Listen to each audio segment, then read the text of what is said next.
Black Friday deals. The gifts are unreal. Shop JCPenney for thousands of deals so low, no coupons needed. This weekend, save up to 50% on kitchen electrics from brands like Keurig and Cuisinart. Say yes, please, to diamonds and gemstones, now $19.99 each. And bundle up the fam in coats, starting at $14.99. We got your holiday. Black Friday deals. Shop, JCPenney. Offers valid on select items 11/18 through 11/20. Excluded from coupons. Exclusions apply. See store or jcp.com for details. This podcast is a member of the Voices of Wrestling Podcasting Network. Visit voicesofwrestling.com to hear the rest of our great podcasts, as well as show reviews, columns, opinions, and updates across the world of wrestling.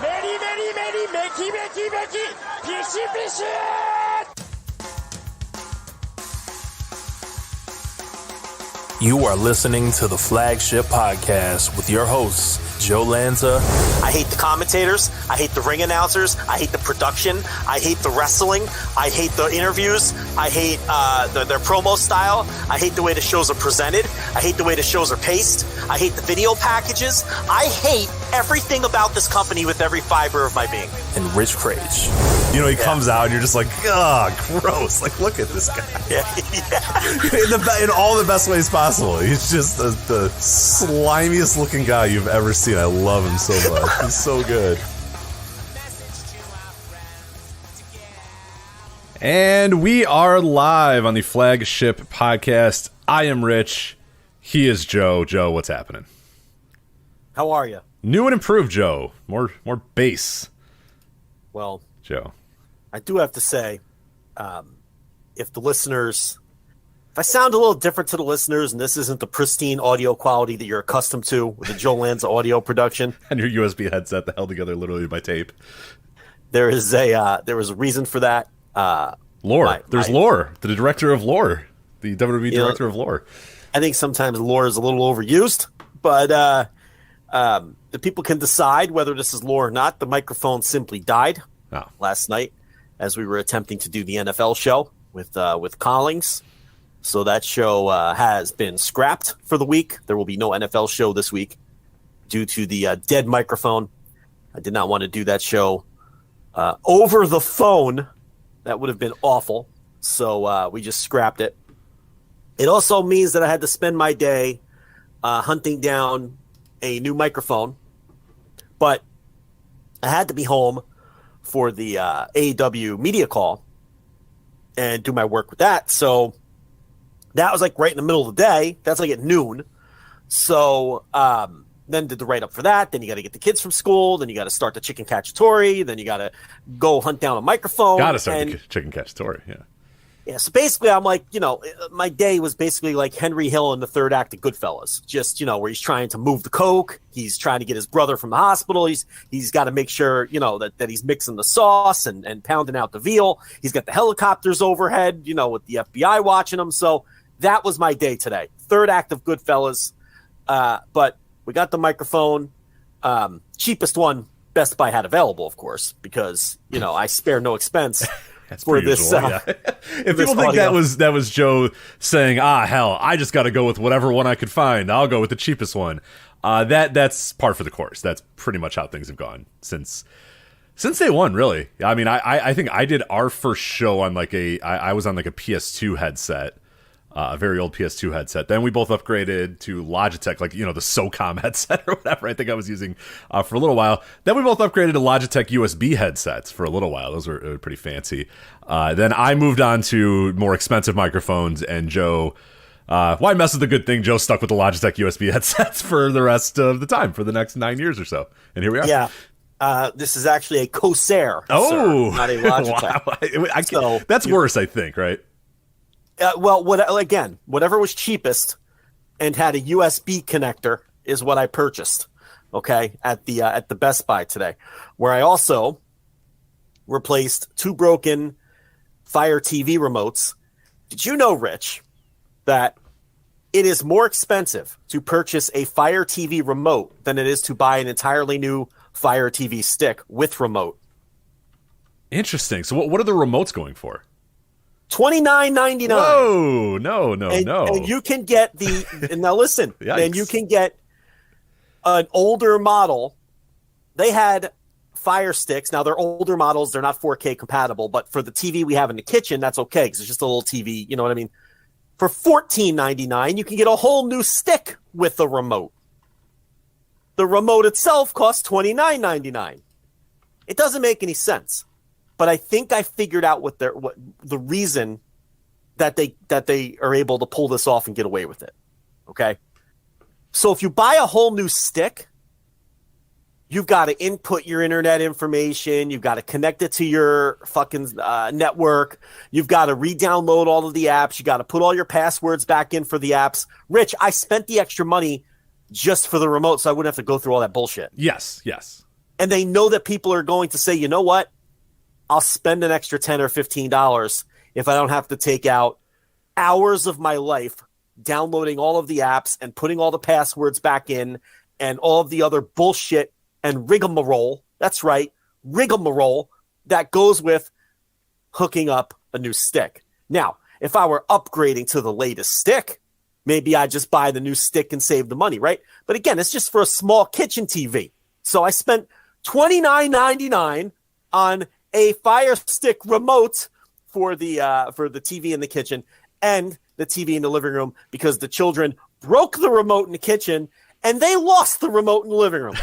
No one knows where it is. It's in the living room vortex. It's gone. It's been gone. And I can guarantee you this. Sometime this week, now that I just spent $60 on remotes. Oh, you're going to find it tonight. What do you mean sometime this week? Tonight you're finding that thing. It'll turn up. That's the law. That's how it works. Okay. So, and then I also looked at smart refrigerators, and we'll be picking one of those up probably on Saturday. God, yeah, so, I've always felt that was a bridge too far. What enticed you about the smart refrigerator? Well, I'm glad you asked. It has nothing to do with any of the features or what it can do because I'm not quite sure what in fact it does do. It makes me feel like I'm rich. So we're going to get a smart refrigerator. And, that way when people come over, they're going to go, ooh, you've got a smart refrigerator. And for those fleeting 2 or 3 seconds, I get to say, yes, I do. It has a touch screen, and I don't really know what it does, but we have a state-of-the-art smart refrigerator. And TLB is on board with that because she, too, loves to spend money unnecessarily to make herself feel good for 10 to 15 seconds. Yeah, and this one in particular, I've seen the smart refrigerators, and I can never. I just don't know if I see it just yet. It's the nurse wanted one, and I was just like, I don't know that I need to know that badly if we're like out of corn. Like, you know what I mean? Like, you can put your shopping list on it, and then it tells you about your shopping list, or it has like the digital screen or whatever. I don't know. I've yet to find what I feel is truly the. It's not like, if you live without like an ice maker or water coming out of your fridge, like once you go there, you can't go back. Like that is you're like, yeah, that is something I absolutely need. If I have just a normal standard refrigerator and I have the option to have a refrigerator where I can get water and ice cubes from it, like you got to do that. That's an upgrade you have to do. I've never quite seen it with the smart refrigerator, but as long as you use voiceswrestling.com/Amazon and not Best Buy. I have no problem with that. voiceswrestling.com/Amazon is how you're going to want to buy that smart refrigerator. So, well, TLB wants one where she wants the fridge where you walk by and you touch it and it lights up and shows you what's in it without opening the door. Yeah, okay, I've seen that. Yeah, they try to pull that as like being energy efficiency type stuff, which, all right, that's fine. I mean, it is, but it's running on a ton of. They're like, it won't. You don't have to open the door anymore. And I'm like, yeah, but what is making the thing is lighting up? There's lights everywhere. There's things going. I'm sure it's not. Well, I don't know if it's in the world. It's not energy efficiency. It's just cool as fuck is what it is. That's what it is. I don't give a shit about energy efficient. That is the least of my concerns. I never look at that dopey sticker they put on appliances that tells you how much energy you're using and what's going to cost you per year and all that. That gets ignored. I just want things that look cool and look modern. That's my number one concern when shopping for an appliance. In other words, Rich, I am the appliance company's favorite kind of customer because you just want it to look cool. You just want it to, yeah. Like, are you I imagine, I don't know, but I imagine you're a stainless steel guy, right? Oh, absolutely. Yeah. Okay, all right. I wasn't sure, like, because and I don't mean to.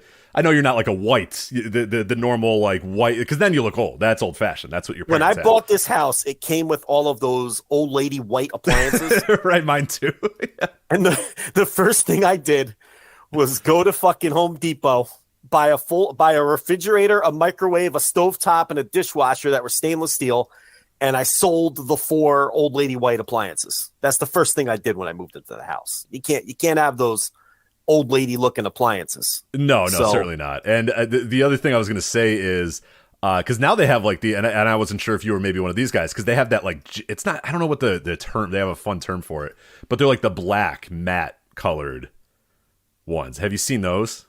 Oh, like the college football helmets? Yeah. I don't know what they're officially called. I don't know what Best Buy would call that, the black refrigerator or whatever, but they're slick, but they're a little too modern. You know what I mean? Like stainless steel is timeless. Like, that's going to hold up for a while.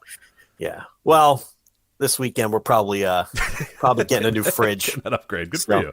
Yeah, new fridge day is always a fun day. That's so my microphone breaking led to spending. Yeah, you could have just spent. Okay, so here's the thing. You rag on me. Just buy the TV, Rich. Just buy the TV. Rich. You buy the what is it? Corsair.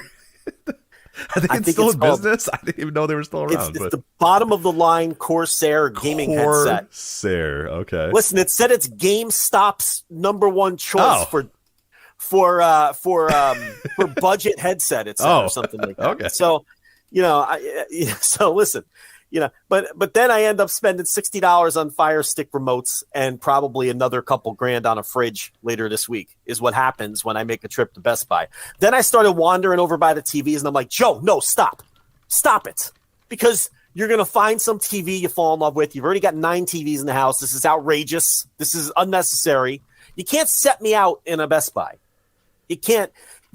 But here's the thing. So you get how much is this headset? In full disclosure, how much did you pay for this headset? $59.99. That's more than I thought. Okay, I thought you were going to go $39.99 at $59. Not bad. Listen, you can spend as little as $29.99, but they don't have the USB connection. Oh, you got to put it in like the mic plug or whatever. Yeah, that's right. Tough. Yeah. So I got the cheapest one that you can get. But instead of just paying $89, you went. With the... Well, what can I get for $89? I don't know. Actually, I haven't... It's still going to be shit. Like, okay, here's the thing. Now you're gonna spend $5,000 on new appliances here. Probably, yes. Yeah. But it's... Okay, listen, we had this conversation. Some things you cut costs on, and some things you're like, okay. No, I need the best.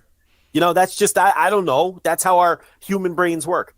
I did crowdsource the Voice of Wrestling Slack for an actual real microphone. Did you see that in the Voice I did. I was very encouraged. That's the first time I've ever heard you be on board with potentially getting a nice microphone, but it ultimately did not happen yet. Well, no, I can. This was only $50, so this is a stopgap.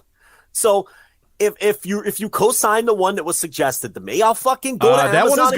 That one is good. That one is on my shopping list and is probably going to happen in the next month or so. So you too that would be an upgrade for you as well. Yes, it will be an upgrade for me as well. So how much is this fucking thing? Because I didn't even look. Well, might have to couple hundred, little talking here. A little bit. We're not talking 4 figures, are we? Oh no! Oh God, no. You think I'm paying that for? Get the fuck out of here! I'm not that interested in good sounding audio. Well, you guys are a bunch of audio perverts. Okay. I would do this thing on 2 cans and a string if I could. Have. You guys are all, and I believe right now it is $224 at voicesofwrestling.com/Amazon. So that's nothing. All right. When we both upgrade, we will drop the link in there, and then you all can, for your dumb podcast, listen, sound like us too. So $224. That okay? Not bad. That's fine. No, that's a no-brainer. All right. I vow to you, I will purchase that. Congratulations. Now, is that going to be an old-timey mic with the little holes in it? With the we can get you one of those if you do. You want one like that? Well, what's it going to be? I don't even know what I'm buying. I don't know. It's just a microphone and it's black and it's got some foam on it. I don't know how to describe this thing. So you don't wear it on your head like the one? No. You're going to have it on a stand or on a desk or something like that. So hold on. How do I hear you? Well, then you got to plug in headphones. I have headphones plugged into my. And this is what I'm saying. This is why we might just want to find you a very good quality headset. What we need to get you is the pandemic sports guy. Podcaster, by the way. Professional podcaster here, by the way. Anyway, yes. How do I hear you if I'm on a microphone? You're good at making the audio. You're not good at producing or generating. It's what comes out of your mouth. That's the important part. That's what no interest. Right. Yeah. That's true of most, like, and your your idols are Mike and the Mad Dog. I'm sure those guys have no fucking earthly idea how to hook one thing up to another. Like, anytime those guys need anything, they sit back in their chair and some guy comes up and goes, and then he goes, "Oh, are we good? Okay, we're good. All right." Then they go. Are you kidding me? During the pandemic, Dog did the show from his house, and he had to move his producer in. Yeah, right. That's what I'm saying, because it was so. The idea of just plugging this thing in was too much for him, so he just said, "You know what? You need to come." So, yeah. What we need to get you is, speaking of pandemic, we need to get you. I need to find that whatever everybody used. Wait, I need to move Andrew Rich in. Is that what you're saying? I mean, it's not the worst idea, actually. That'd be a great buddy cop. Thing with you and Andrew. He could stay in the den with the 4 TVs. I was gonna say you have a lot of empty rooms, so. Anyway, what do I need to get? How do I hear you? Okay, but I'm saying what we need to maybe look at is getting you the pandemic sports announcer doing games in their house. Yeah, headset, because those are good quality out of those. Not great quality, but decent quality. We need to get you the Eduardo Perez and Carl Ravitch doing Korea baseball games. Do you remember how bad it got? Where they had Eduardo Perez and Carl Ravitch at 5 a.m. calling Korean KBO base, and we were watching it. We were watching it. I loved it. I was like, hell yeah! I woke up one day and the nurse was like, "What are you doing?" I'm like, "KBO's on. It's sports and it's happening. It's live and we're doing it." It's like, God, it got real sad. But they had decent headsets. Maybe we got to get you one of those instead, because I can already foresee the idea of you plugging in a microphone and then needing to plug in headphones as being maybe too much to handle. I could plug 2 items in, Rich. I just didn't know how it worked. Like, how you have to have, I got these little earbuds here that plug into the front of my computer, and then the mic goes into the back, and when sports teams retire numbers and they put the number up on a wall somewhere in the stadium and they retire a broadcaster, but a broadcaster doesn't have a number, so they have like that old timey microphone on the swivel with the holes. Can I get one of those? Like, where you have to hold it. Like, remember when Ken Anderson. Well, I was gonna say, do you want the Howard Finkel with the rope coming down from the top of MSG as you go ding ding ding, like that kind of mic where you have to hold it from the back with your hand and like is that what you're sending me here? And then we could do that. There's ones that look like that. Is yours on one of those long sticks? It's a boom arm. Yes, mine is on a boom arm. You can hear. So am I going to have that right there? If you want, you got to just. I have mine drilled to my desk. It's a little bit of construction you have to do, but. Oh shit! Well, I can't do that. No. There's ways. You don't have to make it look like it's okay. We're gonna make it work. This one might come with a stand. This one might come with a stand if we can find you a stand. So. I can't be. We got a tripod. We got a this one here. One of these options comes with a tripod, so you could just put a tripod in front of your mouth, and then the microphone points to your mouth. Can you do that? Or do you want the arm? Do you want the boom arm? We'll talk about that. We'll see. It's all right. This is an off the air conversation. This has gotten terrible. So this is nobody needs to. The listeners don't need to hear this anymore. So anyway, that's why there's no Dynamite review, which will be folded into this show. So you're going to get your Dynamite review, but we're going to do it here as part of the Full Gear preview. So you'll get Rich and I reviewing Dynamite on this show. There will be no NFL show this week, but now everything should be back normal, whether I'm using this $50 gaming headset that many 14-year-olds will be getting for Christmas this year, or whether Rich convinces me to buy something. No, I'll commit to it. I will buy whatever you tell me to buy, and I'm going to tell you why. You want to know why? Because I'm tired of Iron Mike Spears claiming that I sound terrible. He's that right. Guy's all this over time me. He's right. He is absolutely right this time. I will say that.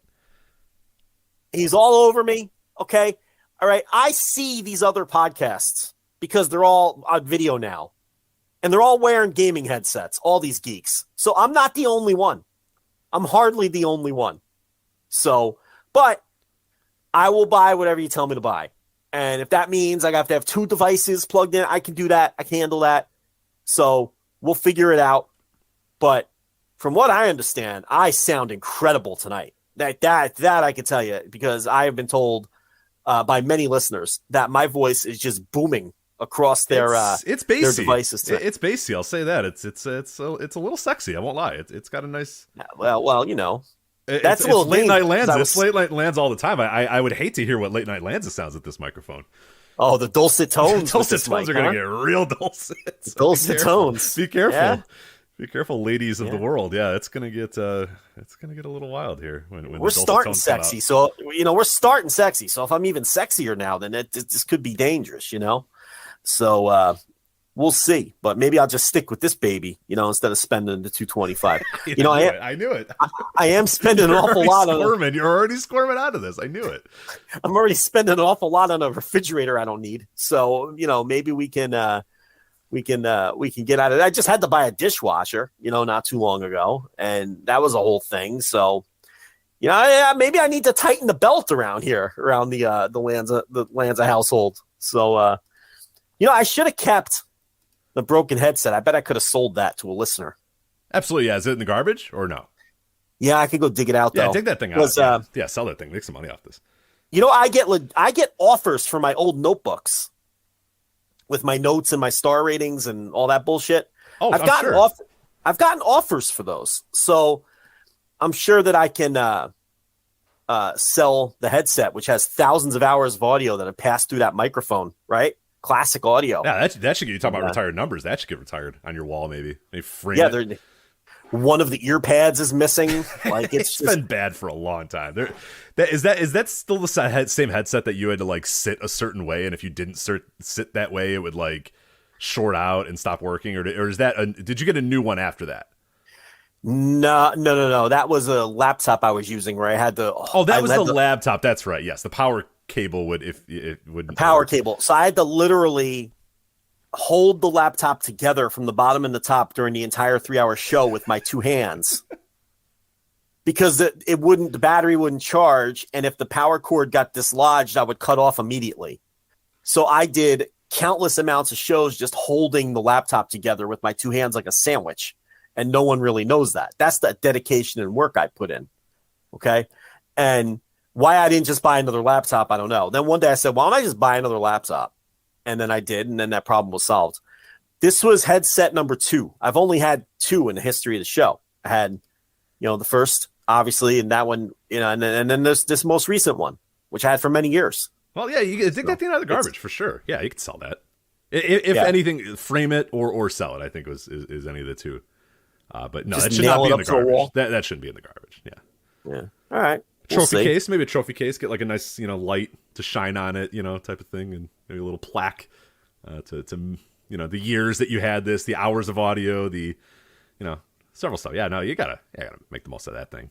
Can't just send it away. But so that's good. That's yeah. We one of the biggest and we have to maybe do this one of these years is sell notebooks. We've always talked about that. Just slapping our logo onto a notebook. It seems so what I mean? We're just slapping our logo onto a notebook. But every year people are like, you should sell a notebook. I bet we'd probably sell 1,000 of those things. An official flagship notebook. Right. We should just do it. And I don't want to because it's just so hacky, but you know what?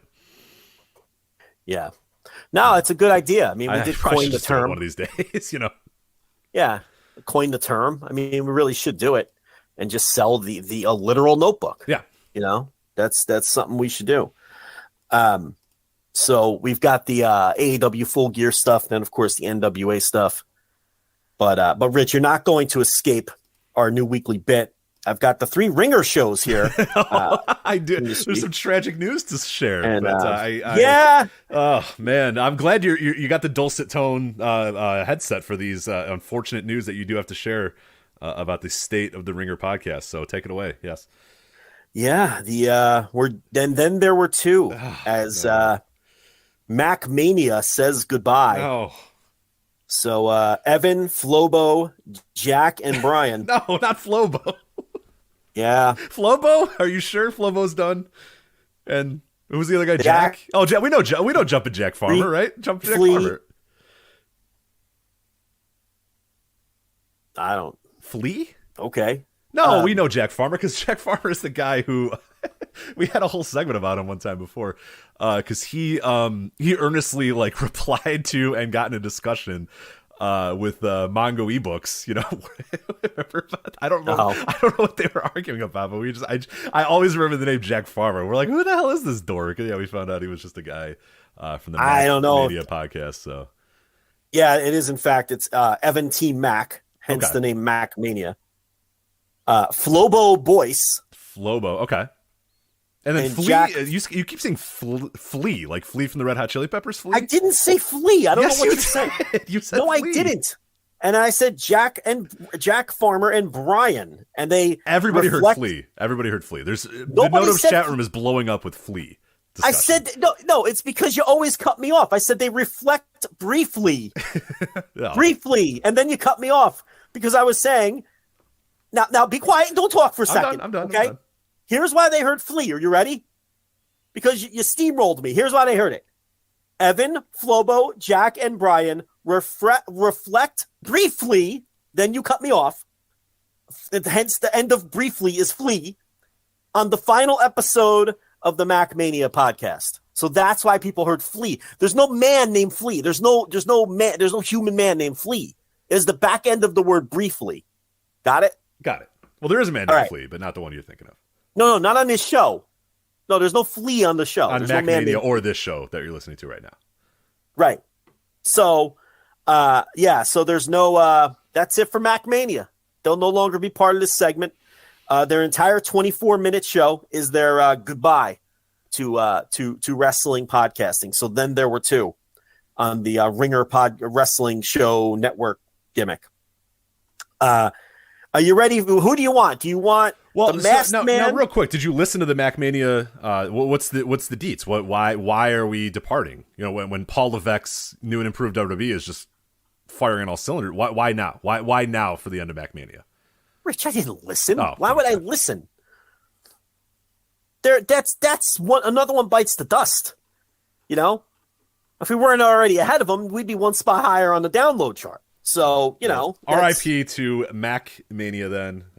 Right. One less show to break down Nikki Cross's return, unfortunately. So. Correct. So would you like the topics from the Masked Man show this week? Sure. Or would you like the topics from Dopey Pete's Cheap Heat? Who would you like to start with? Let's start with the Masked Man, and then we'll go to Dopey Pete. I think Dopey Pete's a good way to conclude the segment every week. So keep in mind, this is Full Gear week. And when is the Survivor Series, Rich? Survivor Series War Games, I believe, is the week after. But let me confirm the exact date for Survivor Series War Games. That's on November 26th. So, yes, it would be next weekend. All right. So, topic number one. Nonetheless, I'm sure the topic is, go ahead. The lead topic on the Masked Man show. Dave and Kaz are back to dive into the build-up to Survivor Series War Game matches. All right. That is the lead topic. So they're just skipping the Full Gear, which is this weekend, and they're going right to the Survivor Series, which is next weekend. That's their lead topic. Topic number two. Austin Theory's bounce back this week on Raw is topic number two. And then topic number three. Later, the guys give their Full Gear predictions, including John Moxley versus MJF. So if you're keeping track of this, Full Gear, which is in fact in 2 days, and this show was released today, Thursday, is the number 3 topic on the Masked Man show behind the Survivor Series build, which is not for another week and a half, and Austin Theory's bounce back on Raw. Just to show you how the other half lives, Rich. That's the priorities this week on the Masked Man show.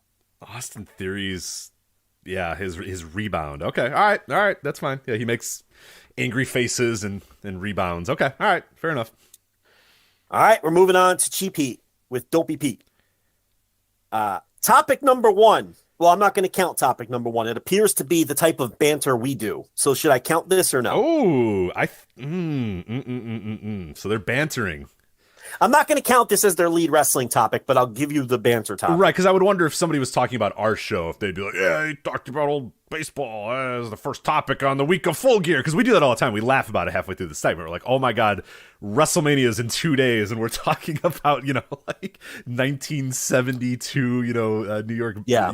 So, no, let's not count that as his top wrestling topic. But do tell me what the topic was. They open up with the ultimate cheap heat garment. Whatever that means. Garment. So like again, I have not listened. So like handkerchief, like the ultimate. Well, it must be some kind of piece of clothing.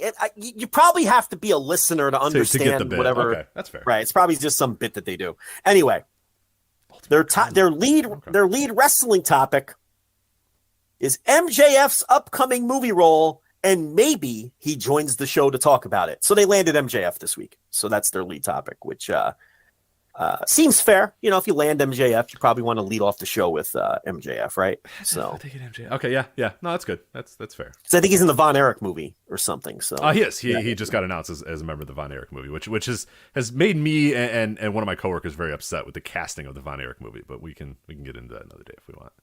Topic number 2. The New Day and Usos appearance on SmackDown. Did they actually appear on SmackDown? I don't know. Is that are you doing a bit to me? Is it? Am I supposed to decide if this is true or false? They did. I don't know that. Okay. Well, all right. Cool. Great. Awesome. I don't watch the Levesque programming anymore because it ran me off. But if anyone in the chat knows the significance of that, I'm curious to know why that would be a big deal. Okay. Yeah. Topic number 3 is the puzzle pieces coming together for. Oh God, is it Austin War Theory? Games. Oh, for War Games. I thought puzzle pieces. The puzzle pieces to coming together for War Games. Okay. You thought maybe Full Gear since it's in 2 days. And you have MJF on the show. Yeah. But no, they also are just extremely excited about champing at the bit to talk about War Games. We had just 4 matches announced at this time. Well, actually, sorry, 3 matches announced. I'm not counting TBD versus TBD as a match announced. That Wikipedia has men's War Games match, TBD. It's in a week. Take your time, guys. No problem. And then we have the women's War Games match as Belair, Bliss, Asuka, Mia Yim, and TBD versus Damage Control, Nikki Cross, and Rhea Ripley. Okay. We have Ronda Rousey versus Shotzi and AJ Styles versus Finn Balor is your puzzle pieces that have been put together for Survivor Series War Games. Okay. Well, we're going to have a rousing preview of that show. Oh, yeah. Week. Oh, you're going to want to be here next week. We are going to talk you into the building of whatever building it is that they're going into because we will have a tremendous preview that will outshine all of these. Well, not MacMania because they didn't do a preview, but Dopey Pete's Cheap Heat and the Masked Man podcast. MacMania threw in the towel, but yeah, we're going to break it down from all angles. The Survivor Series. What this unfortunately means is I have to crash watch all of these Raws and SmackDowns. I really don't. Listen, Rich, I'm a hard worker. I've got to do it. I've got to be on top. I can't come on here and just try to fake my way through it. Right? The listeners will see right through that. So I have to watch all of these Raws and SmackDowns that I've been blowing off. Now, am I going to watch every second of them? No. Will there be liberal use of the fast forward button? Absolutely. But now I got to watch the go homes, right? Oh, absolutely. I always do that. Yeah, I always at least try to do that if I can. Yeah, so I don't know if I'm crash watching, the 3 week ago Raw. That's a bridge too far for me. But I'll watch the go home show. I got to do it. You can do that. You can do that. I'll do the go home show. The NXT level ups, the main events. I gotta. You definitely don't have to do the NXT level ups. That's your own option. That you choose to do that. You do not have to do that to preview this 3-match Survivor Series War Games event. You do not have to do that. Gotta support the team. You gotta not do that it. Team. You do not have to support that team at all. Gotta support the team. I gotta catch up. So that means watching all of the programming. Maybe mix in I blew it. What's the show on that? The Bump. Maybe mix in WWE's The Bump. Yeah. WWE's The Caleb Bump. Braxton and the other guy.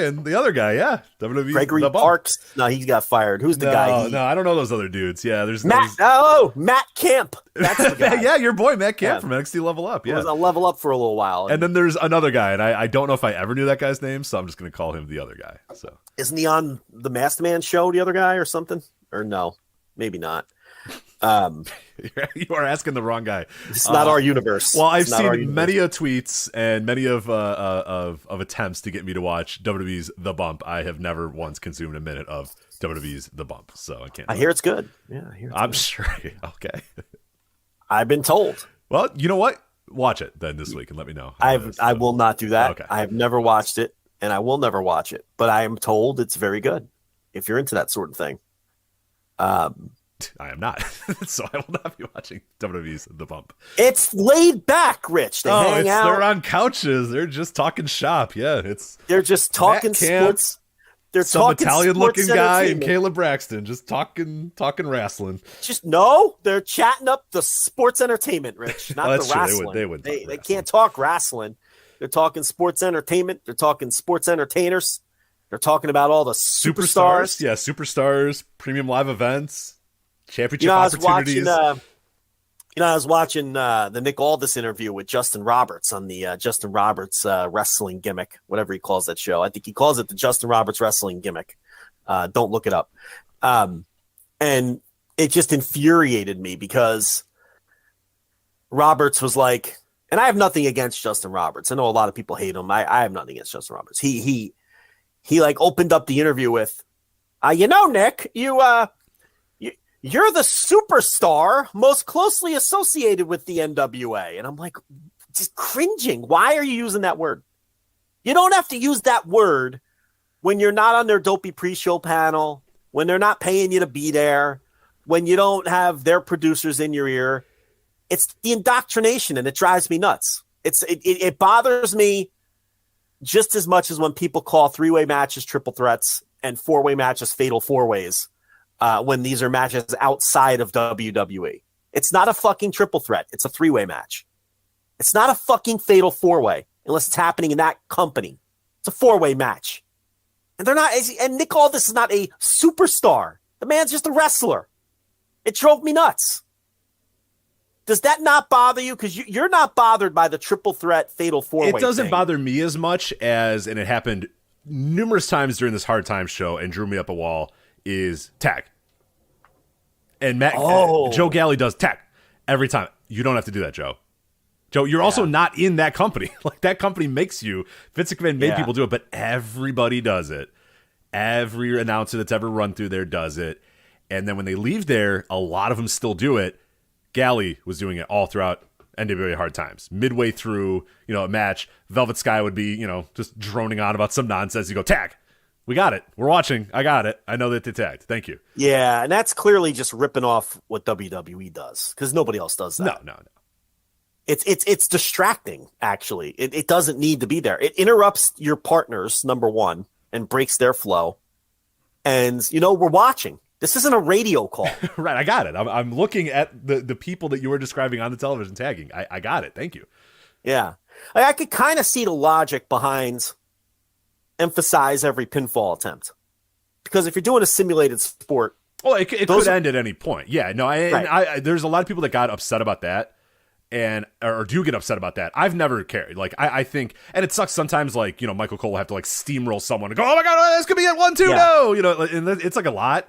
But you have to, you do have to do that. Like, I agree that if you're doing a simulated sport, you cannot just continue on a conversation while a man may win this match at any, you know what I mean? Like, yes, it was only an arm drag, and no, it probably is not going to end the match, but you still have to, for that, to make it feel like it's a real sport still, like a simulated sport, like you said, you do have to call that. So I am fine with those, but yeah, tag. I don't need Tom, face fuck Tom or whatever, going tag every time on Impact, as the Swink points out there. Does he still do it? He does it all the time. He is so bad with it. Yeah, it makes things unwatchable. It's one of those things that, like, if you don't notice, you don't notice, but the second you do notice, you're never going to not notice, and it just ruins it for you. And I didn't notice Galley doing it.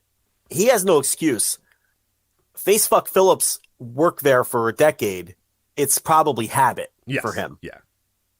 I kind of understand it. Or it might be one of those things where he thinks it's good to do. So he's just like, oh, I learned that. I think it's good to do. I'm going to keep doing it. But at worst, it's a habit. Galley, there's no excuse. Like, he's doing that on purpose because he's either being told to do it, but whoever's telling him to do it also got it from the other company. Yeah, they just think that that's what you do. That's what you're supposed to do. Right. So I'll be honest though, I didn't pick up on that and didn't even notice he was doing it. But yeah, that's not good. How do we even get here? I don't even know. Oh, you were reviewing. Okay. Anything else on Dopey Pete's Cheap Heat? No, those are his 3 topics. Maybe they do Full Gear during the MJF interview. I don't know. I would assume they do. I'm sure MJF certainly hope they would. So not much on plugging away. So if you are a Ringer podcast subscriber and a Voices of Wrestling podcast network subscriber, you are going to get infinitely more Full Gear coverage on the Flagship and our entire podcast network than you did from the Ringer podcast network. It seems. Yeah, I mean, Full Gear is basically a footnote. I honestly, I thought the Masked Man might lead off with it. I really did. I know they review the pay-per-views and whatnot. Don't be Pete. Sometimes, he just completely ignores. His whole deal is like he's above wrestling, even WWE. Right. So it's the very idea that he's got to talk about wrestling is beneath him. So he it's all just a big giant joke to him. So. Right. So for him to dig any great person. He won't even watch NXT. Half the time he can't be bothered to watch SmackDown. He's like your typical guy who I watch Raw and I watch WrestleMania, and I'm too cool for the rest. Like that's his whole kind of aura that he has around him. But I thought that the Masked Man show would devote a lot. Did I expect any of these shows to do NWA Hard Times? No, I did not. Do I expect any of these shows to do New Japan pay-per-views? No, I do not. Do I expect any of these shows to break down Scott Too Hot Taylor refusing to do intergender matches on the indies? No, I do not expect any of them to do topics such as those. Full Gear, though, I'm a little disappointed that the Masked Man had it as topic number 3. I really do. Well, now, if Survivor Series was this week as well, I'd understand because they prioritize they have a week. WWE. Yeah, they do have a week. But there's a whole week in between. Like, you don't have to do... Like Survivor Series should be the one on the back burner because you can do your whole show on Survivor Series next week, right? I mean, are you earnestly surprised by this, or like genuinely surprised by this, or no? Not by Dopey Pete, but I'm a little surprised by Masked Man show. Yeah, I am. I'm a little surprised. Did the 1997 Attitude Era Monday Night Wars recap? Did they do a show this week too, or are they monthly at this point? Okay, so here's the thing. On the Ringer Wrestling Show podcast feed, it contains the Masked Man show, Cheap Heat, and Rest in Peace MacMania. But for some reason, his history podcast isn't on that feed and has its own devoted feed. So I don't know. Got it. All right. I can look it up if you want, if you really want to know. I don't. Yeah, I don't care that much, to be honest. So. The Masked Man. Sure. Keep going.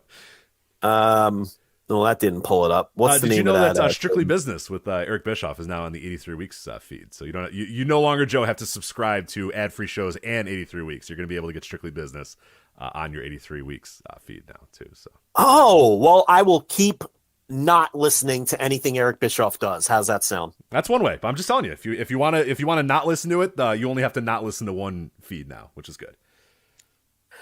Did he split from the Conrad verse? I don't think so, because I think 83 Weeks is still in the Conrad verse. I don't know what's happening, but apparently it's not driving the numbers behind the old paywall, so they're moving it. I don't know. Wait, is it? No. I think the show with Alba is off that feed. No. So I hate that I know this. That was on adfreeshows.com, which is their premium stuff. Right. Like what we do at flagshippatreon.com. Correct. That Strictly Business is now off of ad-free shows and onto 83 Weeks. That feed. You got it? So every week when Eric Bischoff has to talk about, like the November 15th, 1995 Nitro or whatever, when you listen to that episode, then later in the week, Strictly Business will appear on that same podcast feed. Yeah. Well, now that we have all that sorted out, I'll keep not listening to anything Eric Bischoff ever does. How's that sound? Sounds great. The Book of Wrestling, Rich, which is the Masked Man's history podcast, based off of Bill Simmons' if the history is just the Attitude Era, I guess. Based off Bill Simmons' highly popular book, which evolved into a podcast, the Book of theme has established a brand that is known to fans. This theme focuses on the history of the sport and people who have defined it. The Attitude Era is one of the most celebrated in WWE history, and the catchphrases that help define it live in the memory of every fan. This show looks to tell the stories behind those words and sounds that propel wrestling to new heights. Each episode will focus on one catchphrase, with David Schumacher serving as the host. It's a history podcast about catchphrases from the Attitude Era.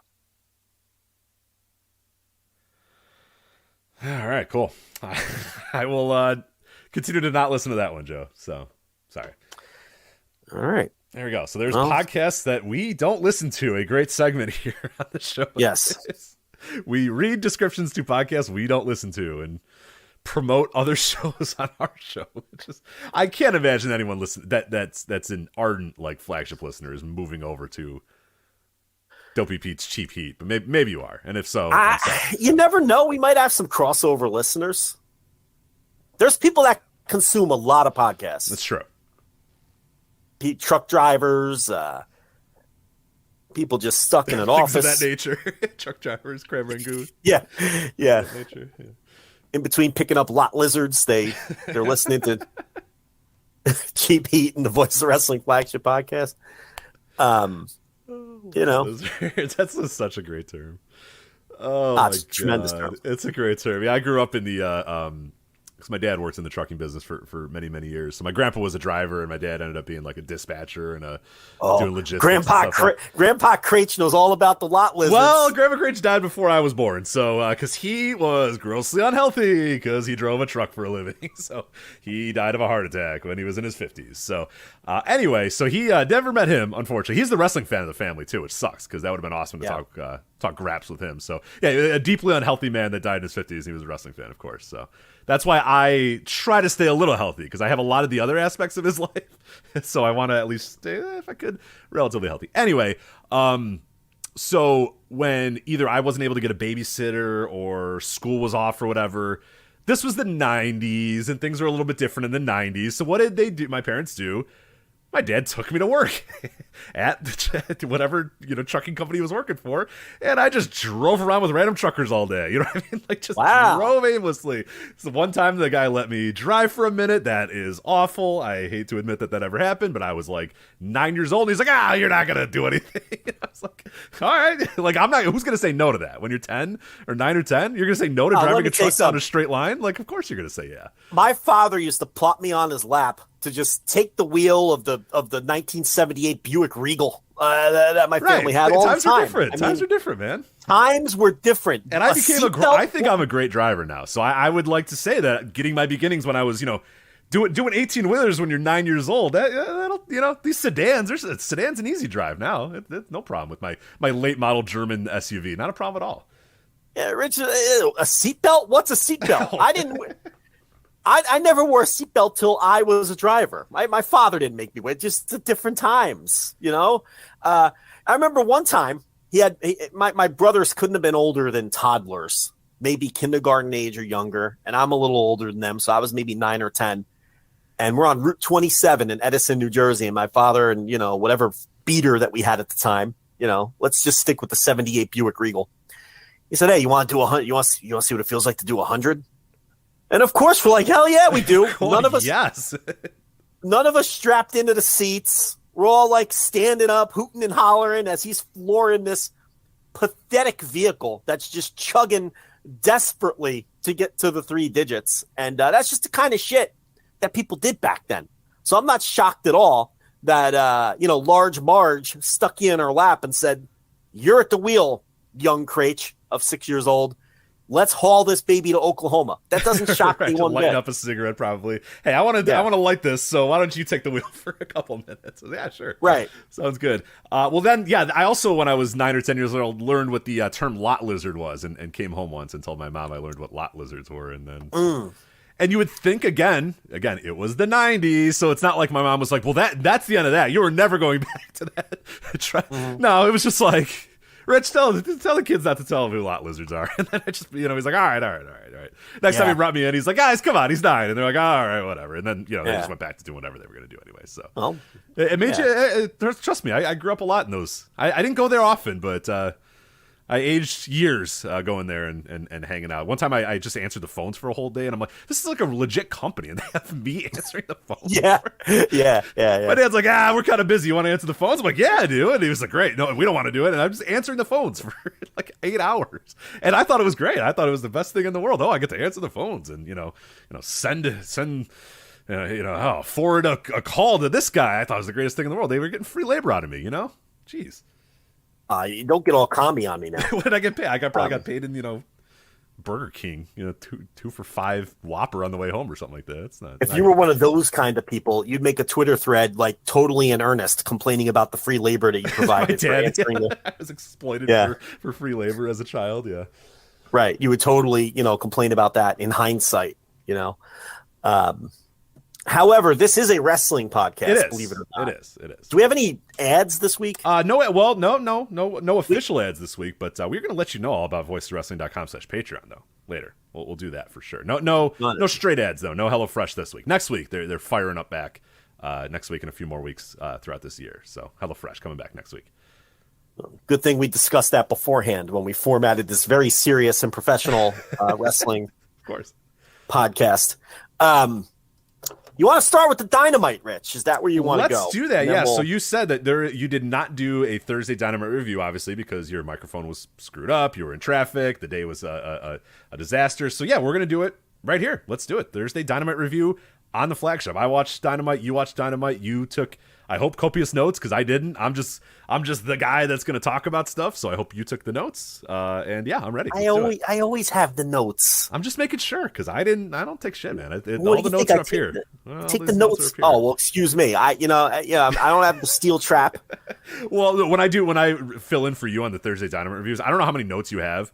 I have so many. I have like pages of notes, and I'm typing all this stuff. I'm like, why do I have so many notes? I don't just kind of write a little bit of a paragraph, write a little bit of this, write a little, but I go nuts with, anyway, go on. Do you do the Dave Meltzer, and then he hit a lariat, and then he did? I'm writing it. I'm thinking, why am I writing this? Nobody would want to hear this anyway. Even if I was reading what I was writing, it's like, then AR Fox did this, and then AR Fox, and I'm like, what am I doing this for? Like, why am I writing these? Nobody wants to listen to this.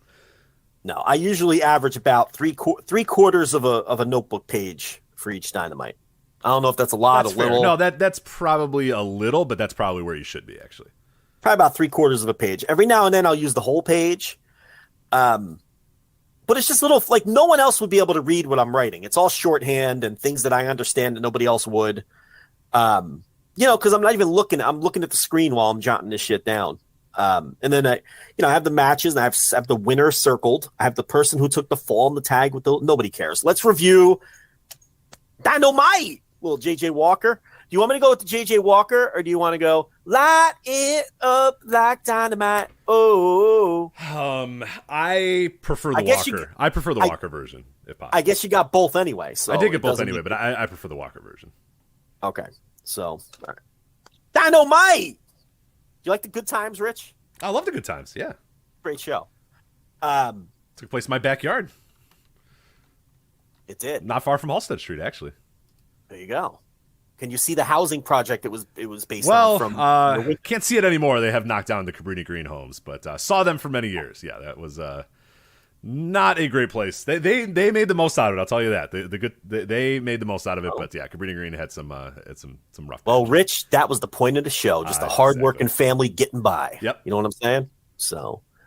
I later played softball on a field that was near there with a bunch of people that weren't from Chicago, and I had to explain to them, "Hey, this was once, good times." And they all looked at me like I was, because it was like me playing softball with a bunch of 24-year-olds that were from out of state. They had no earthly idea what good. They didn't know what good times was. They did not know what good times was. Yeah, it was very disappointing. Now I was also like 25, 26. I'm acting like I was 35 and they were 24. I was also 24, 25, but I wasn't an idiot, and I knew what fucking good times was. So. I don't think that's an excuse. I think it's a culturally relevant show. I agree. Preaching the choir, Joe. I was like, you guys don't know what good times is. Like, do you know what Cabrini Green is? And they're like, no. I'm like, well, good. Okay. Really good times? You don't know Dynamite? And no? All right. That's fine. I mean, the guy still takes on gigs like TV commercials. All the time. He's on he sells me insurance or something now. What is he selling? I see he's always on NBA TV, because NBA TV gets the worst possible ads, and I often get a JJ Walker. I think he's trying to sell me some sort of life insurance or something like that. Probably reverse mortgages or something. I don't know. Something awful that I don't really want to get. Yeah. Yeah, he's desperately trying to cover his nut too. Give the guy a break. Benefits helpline. I don't know what benefit. It's Medicare helpline. All right. So, something to talk old people out of their money is basically right, which is not the thing. NBA TV has all just like old people ads, and I'm like, what? Yeah. How many old people are watching NBA TV yet? Like, I don't know. It's very bizarre. But anyway, go on. A lot of Copperfit, a lot of Brett Favre, a lot of not much Brett Favre anymore, I should say. Used to be a lot of Brett Favre, a lot less Brett Favre these days on the Copperfit TV ads. So have you ever seen Copperfit socks in the wild? I've never. No, I did see a Copperfit arm sleeve in the wild though. Wow. Like I was playing basketball the other day and I was like, whoa, Copperfit. He's like, yeah. And I was like, does it work? And he's like, I don't know. Like, all right, sounds good. How are those gold coils working for you? And he's like, I don't know.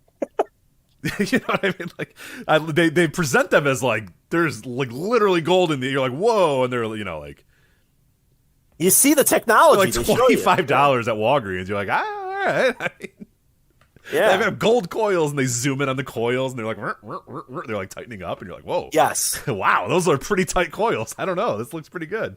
The bus driver who says he could dance now in the commercial. I don't know. Jerry Rice is lighting these assholes up on the football field, so I don't know. Yeah, this might be which the greatest receiver of all time wouldn't be able to do without Copperfit socks. Without Copperfit, yes.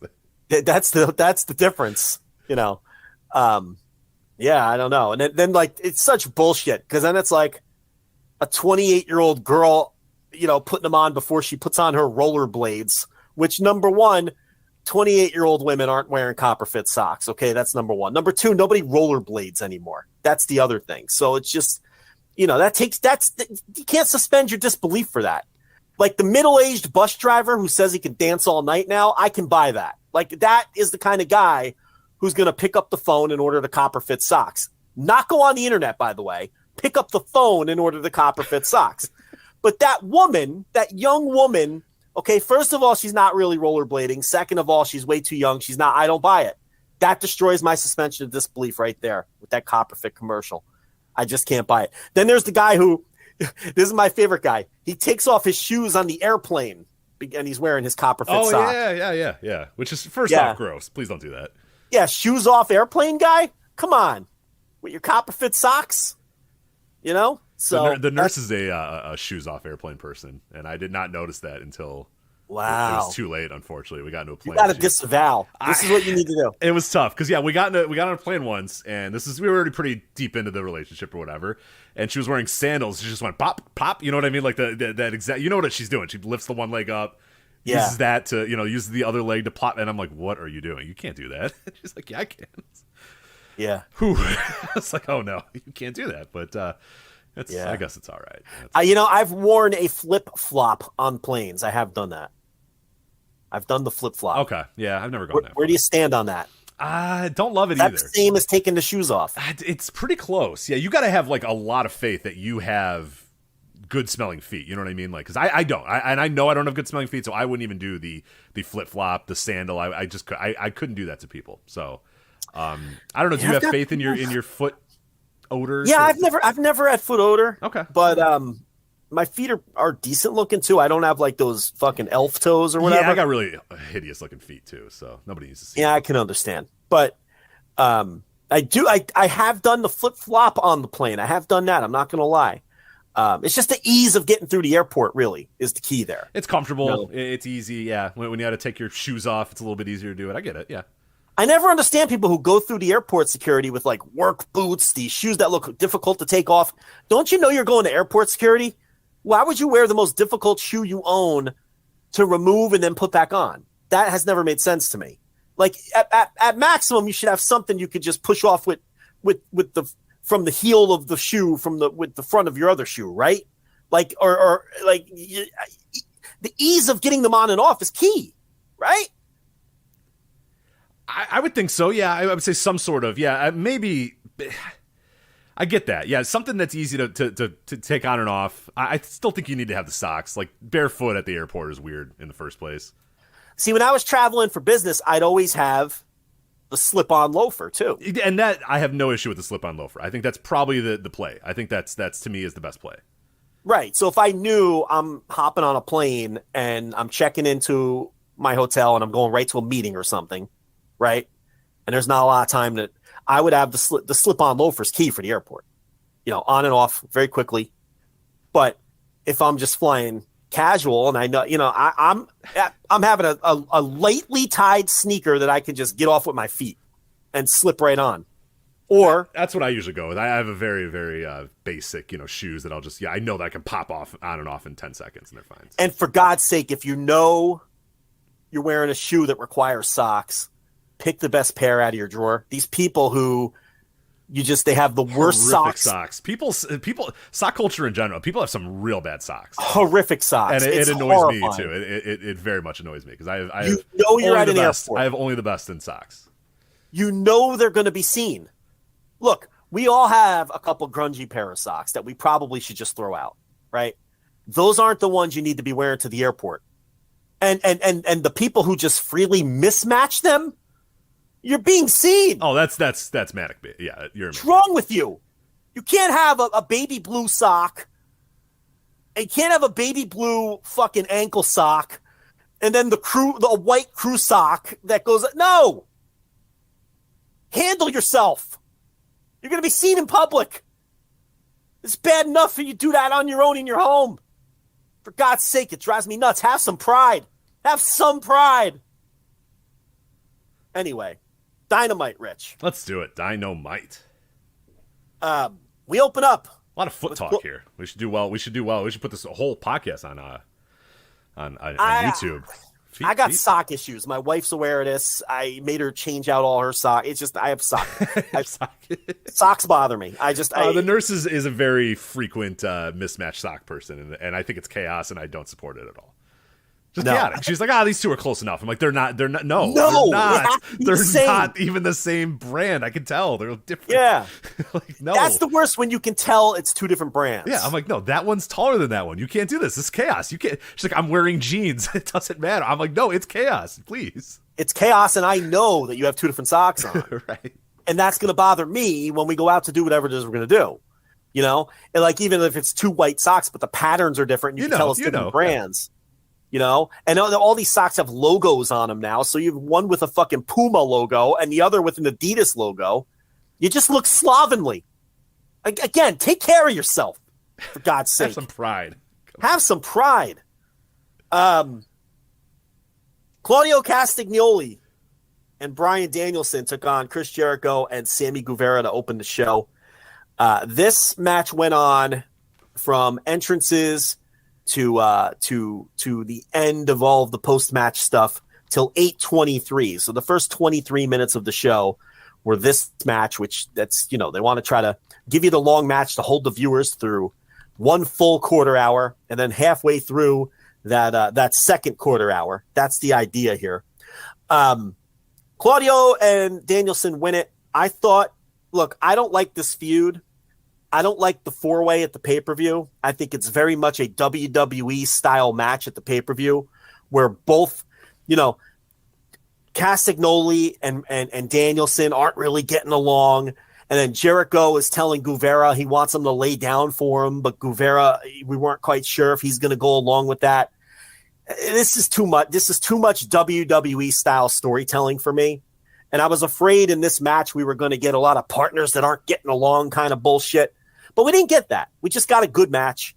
And Castagnoli wins it with the Scorpion Deathlock while he's holding Floyd the Bat, which Jericho tried to use against him. And Jericho taps out. So a good opener. And we didn't get the WWE-style bullshit that I was afraid we were going to get. I had the same worry that you had. I thought we were going to get a lot of tension arises as we build up to the and we didn't get. It was just a straight up tag match. It was good. I like just it was kind of no bullshit, no crazy antics. It was just hey, here's a professional wrestling match to build us to a professional wrestling match on Saturday. So I like that. I a bit surprised, but happy that it was just kind of to the basic, to the point. Let's just have a good wrestling match, go out there. And Claudio getting the win, I thought was a good moment for him, but probably doesn't bode well for him at Full Gear, which we'll preview here in a moment, obviously. Yeah, I'll talk more about how I don't like that match when we start previewing the pay-per-view. We get a Moxley MJF pre-tape. We get one of those Darby videos, and then we get Sanjay. Whoa, one of these Darby videos. This was incredible, this one. Oh, well, go ahead. I love it. No, I mean, they're all kind of the same, but I love them. It's just like, Darby. First off, you had you should of all people should have loved this one because you had the scene of the guitar with the blood on it. Yeah. And the segment you loved so much, Jeff Jarrett just blooding Darby Allin with the guitar. Then it's Darby Allin sitting in a body bag with blood all over him, and Sting just driving into the desert and going, all right, let's go, Darby. We got to drive to Newark. So he puts him in the car, and they're in the desert, and then they drive to Newark. I loved it. It was fantastic. So just nice, basic, to the point. See, that's interesting to get you in the mix, because normally on the Dynamite review, like these Darby videos and the Malachi Black bullshit that they do in the graveyard, like I just blow right through that because I don't really pay attention during the show. It's just not stuff that I'm interested in. So then when sorry, go ahead. So then when I do the review, I kind of just blow through it and note that it was there, but I normally don't break that stuff down. So that's a different perspective for everybody. I'm curious how Darby ended up in the middle of like Utah or something. I mean, they were in Atlantic City, right? Jeff Jarrett debuted. It was either Boston or Baltimore, or it was either Boston or Baltimore that he debuted. But somehow Darby ended up in Monument Valley, in Arizona or something. So. Well, Darby's a free spirit. He is absolutely Darby, and if you, I'll just tell you, Darby in real life is exactly Darby that you would assume Darby Allin would be. I'll tell you that he is a very strange fella. I was recently sent a picture of Darby Allin at his estate. He lives in like this giant estate, and he was filling a dunk tank with barbecue sauce. Some shenanigans surely ensued. Shenanigans were surely afoot there. And the best part about this is he had like a shopping cart full of barbecue sauce and was doing that instead of like going to a food supplier or something like that, or calling somebody and saying, hey, I need a vat of barbecue sauce. Darby Allin rolled up to the local localized grocery store and just bought every single thing of barbecue sauce they had, and then spent the next 3 hours squeezing it into a dunk tank. You know what kind of barbecue sauce I cannot confirm which type of barbecue sauce. I do not know that.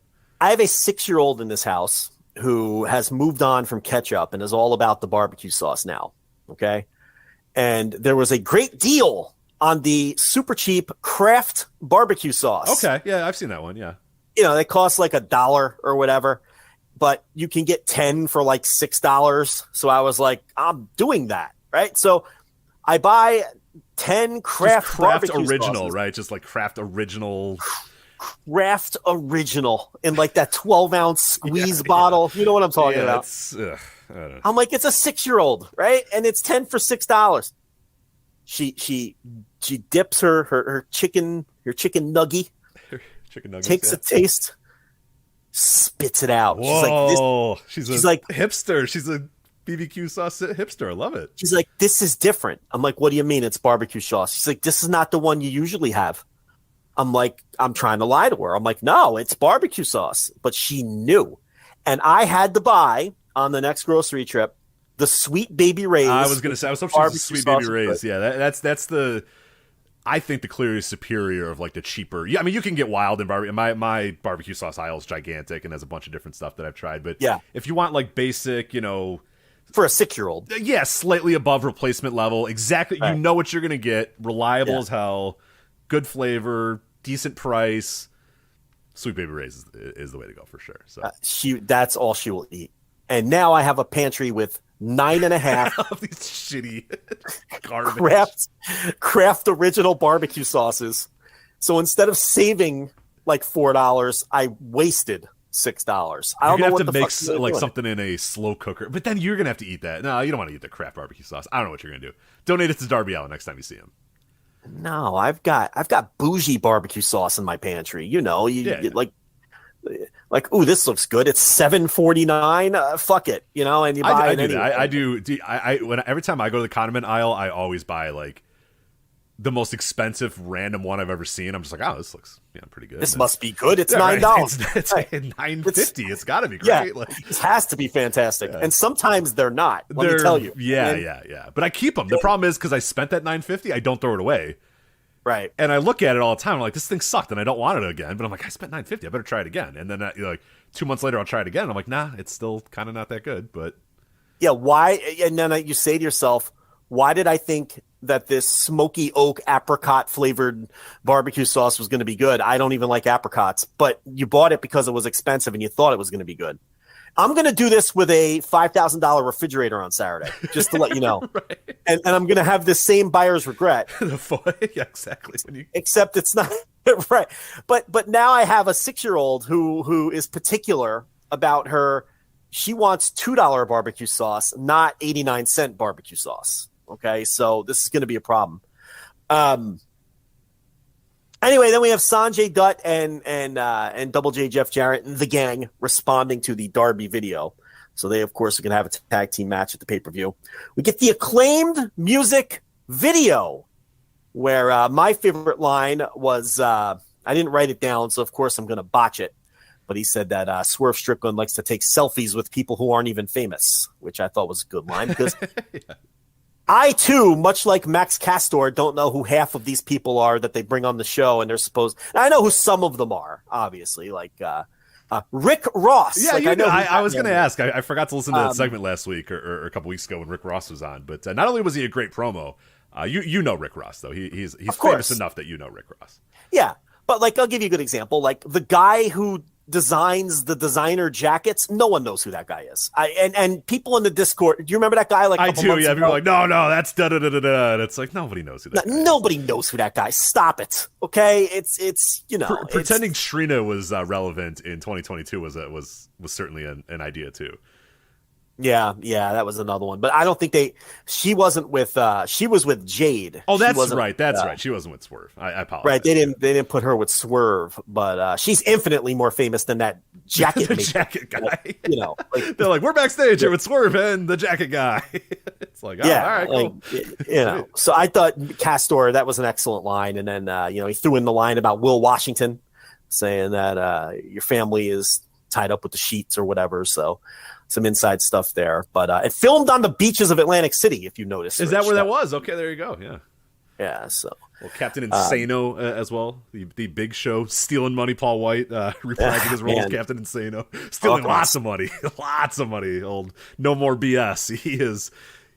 Unlike Christian says he outworks everybody. Man, I don't know. Hopefully Paul White is doing lots of data entry or doing something for the company because answering the phones or something like I did as a kid. Yeah, answering the phones with people's 9-year-old kids that come to the office because I don't understand like what his purpose is. Like he does nothing, at least on camera. I don't know, but then we had a match: Swerve Strickland versus Anthony Bowens, a singles match as this feud must continue, and Swerve Strickland wins. A perfectly competent match. There were some scattered reports that Bowens may have been injured in this bout. I haven't seen any follow-up on that. Yeah, so he tweeted out a photo, which again, obviously you have to take with a bit of it is a professional wrestler, and they sometimes are known to fake injuries or pretend that they're hurt when they're not actually hurt. But he was in a sling at one point. But if you did notice in the match, they were doing a lot of work over his arm and kind of, Swerve was sort of working. So I tend to think that's part of the story and probably a tip-off to what I think the result is probably going to be on Saturday. So we'll discuss that when we get a little bit when we talk about our Full Gear. But I don't as of this right now. Again, I could be wrong, and it's AEW's luck, so the guy probably has a torn rotator cuff or something. But as of 8:55 on November 17th, I am guessing that it's probably just a work that they're trying to play up this. That he's going in on Saturday at a disadvantage with a hurt arm or a hurt shoulder or whatever. But again, with AEW's luck, he's definitely out for like a year now at this point. So we'll see. Tony Schiavone is with Samoa Joe. Joe is cutting a fiery promo explaining why he turned on the Wardlow. I didn't think his promo made sense. He was alluding to something about he was just getting ahead of things because he didn't trust Wardlow or something. But here's the thing. Because he turned heel, he doesn't have to make sense. He could be unhinged and just have stupid reasoning because we're not supposed to like him anyway, and we're supposed to boo him.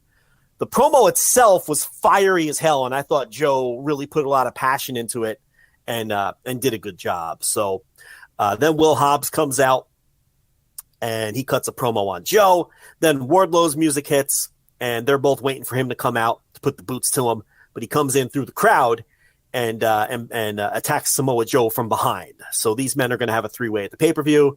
I am not a fan of the three-way. I am not a fan of this pay-per-view lineup, which we'll talk about later. But they're going to have a three-way. And what'd you think of all this? I thought Joe's promo was really good, and Wardlow is still over as fuck anytime he appears on screen. Yeah, I thought Joe's promo was great. I was, as he got in the ring, and I'm like, all right, here we go, because I'm not that interested in this match, and I wasn't that interested in his turn or whatever. And then he just kind of went off in this, what I thought was a really, really good promo. It towed the line of being a "you people" promo a little more than I would have loved, but otherwise, I mean, the passion of it was good, and just the idea of it was solid. I mean, the turn, I'm kind of indifferent on the turn. I think it was kind of it felt a little too rushed, a little out of nowhere, not fully, but you know, you can fix that with just a good promo, a good couple weeks or whatever, and I think we'll get there with these guys. But no, I thought the promo itself was good, and yeah, I'm still into. I know everybody else is saying, "Oh, Wardlow's being misused, and it's all a disaster, and it's a mess, and da. But I don't think it's quite that. I think he's still over as hell, and still pretty damn solid. And the fans seem into this match, maybe even a little bit more than I am, or into this. We'll talk about it a bit, but yeah, again, wish it wasn't a three-way. Just wish it was Wardlow versus Joe, but it is what it is. Look, this Bridgeport crowd wasn't good for a lot of this show. I thought they were hot for the Acclaimed, and I thought they were pretty hot for this segment once Wardlow got into the ring. Oh yeah. No, there was a few random things that they were really, really into. We'll talk about it a little bit as we get later in the show. There was a few things they were not into at all, but the Acclaimed, the Elite showing up on the graphic with the 6-man titles, and the and this Wardlow and Samoa Joe they were into. There were a lot of other stuff they were not into, but this they definitely were. So Britt does a pre-tape promo defending herself against Saraya's comments from the week before. The key line here was Britt saying, "No, I never worked MSG. You're right about that. But you know where I did work?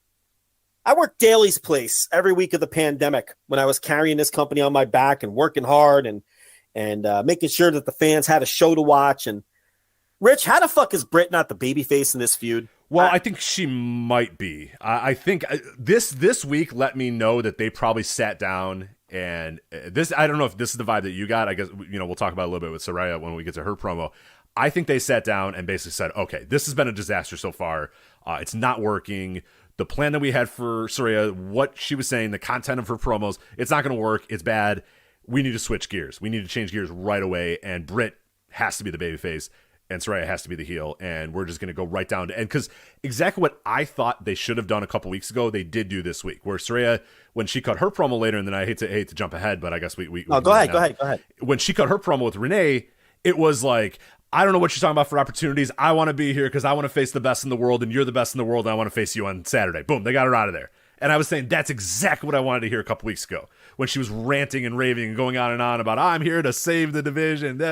They got smart and they said, "All right, let's just cut to the chase. That's what you need to say." And for Britt, I think they've realized, well, shit, we cannot go on Saturday and pretend in good conscience that Britt is going to be the heel or that people are going to boo Britt. So we're just going to go full on and switch. And I don't know if this is a full on like actual double turn or you're just for this match and this moment and this month or whatever, you're going to do it. But you had to change gears. You had to change something here with Britt. So I thought this was a great promo and a great way to kind of pivot from what has not worked whatsoever. Because you could easily just keep going down that path, but that path was not going anywhere. So I love the idea here of just, okay, look, you said this division needs helping. You were in WWE. Yeah, I don't give a shit about any of that. I don't care about WWE. I care about AEW. I'm the head of AEW. I've been here since day one. I was here during the pandemic, and I'll be here long after you're gone or whatever. Boom, good. Let's go. So I loved it. I thought it was a great promo, and I think a very, very smart and good pivot to do ahead of Full Gear, because you cannot go into that show and pretend that Britt's the heel and Saraya's the babyface. You cannot.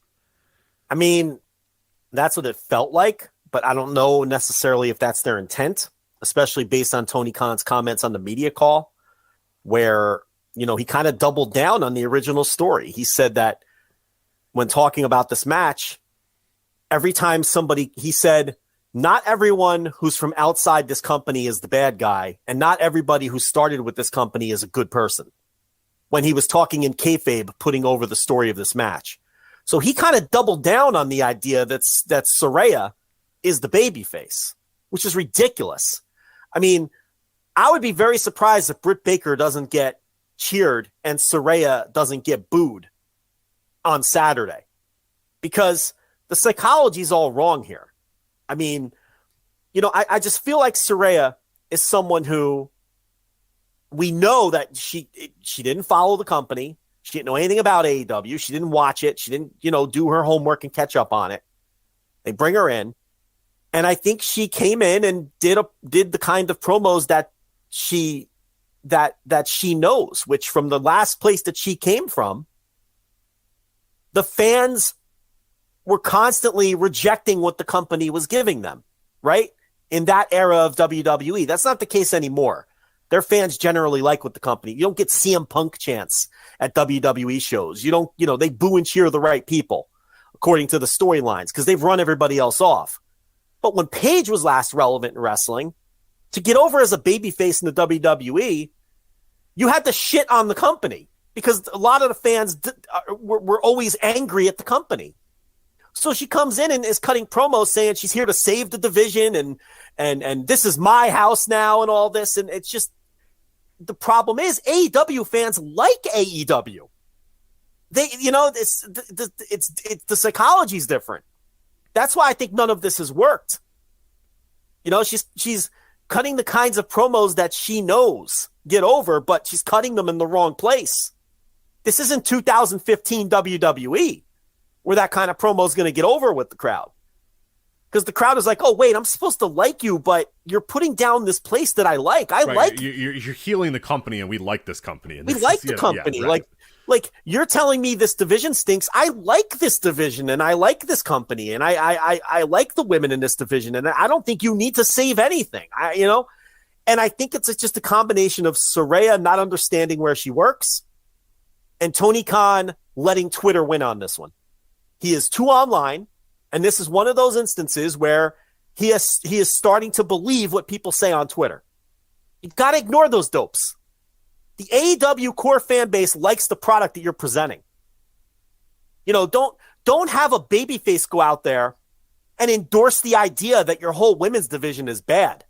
This feud, this story, all of this fucking stinks from the top down. I hate all this. I didn't mind. I didn't mind this week. I thought this week was good, but it does not make up for the awfulness that's been the last couple of weeks. I feel bad for Britt.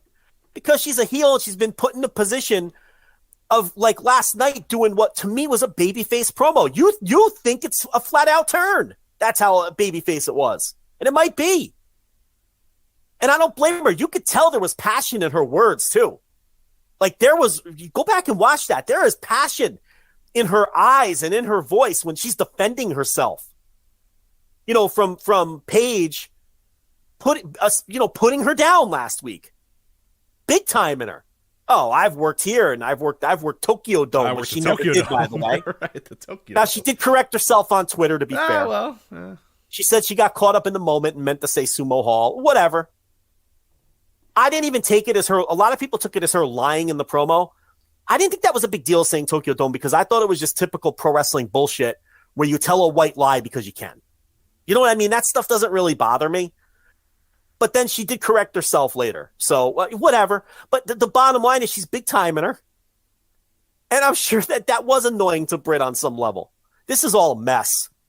This is a fucking mess. I hope Paige gets booed out of the building. Because as someone who does enjoy AEW, I don't appreciate, who the hell is Paige? Well, and she's big I never asked for her. Yeah, and you're not, you're coming in here in big time. Like I said, this entire story should have been, she shows up and says, look, I haven't been able to get cleared for 5 years, but I'm cleared, and I hear this is where the best women's wrestling in the world is, and I want to face the best right off the bat. The end. Boom. And that's all you do. Then she never talks again. You never see her again. And then Britt comes out and says, this is my house. Right. Who the hell are you to come into my house and demand a title shot? You've done nothing here.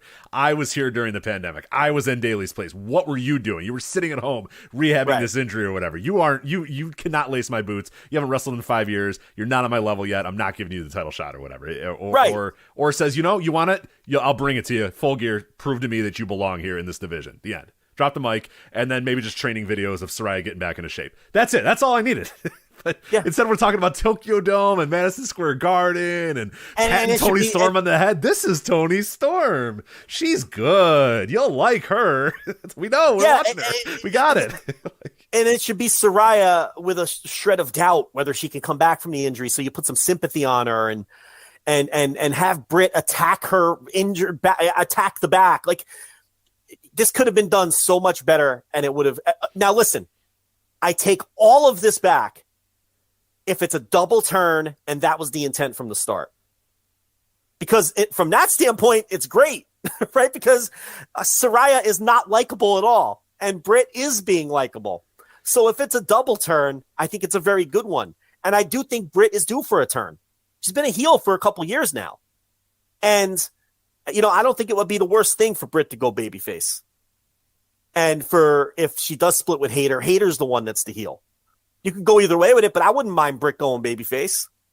So you might have no choice after this because she's going to come out to a hero's welcome here on at Full Gear. Thank God this. Most of the Full Gears are in like Pittsburgh or whatever. Thank God this. I mean, they dodged a little bit of a bullet there because if she came out in Pittsburgh after this build, oh my God, it would have been ridiculous. But yeah. I mean, I like I said, I don't know that you need to full on turn her babyface, but she is going to get a big reaction on Saturday, and I think Saraya is going to get absolutely this.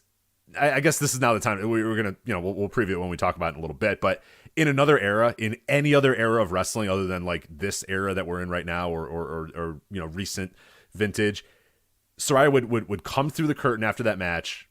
She'd get a handshake and they'd say, all right, well, maybe we'll do business with you down the line, but we have nothing for you right now. So take care and wish you the best, pat on the back, you're gone.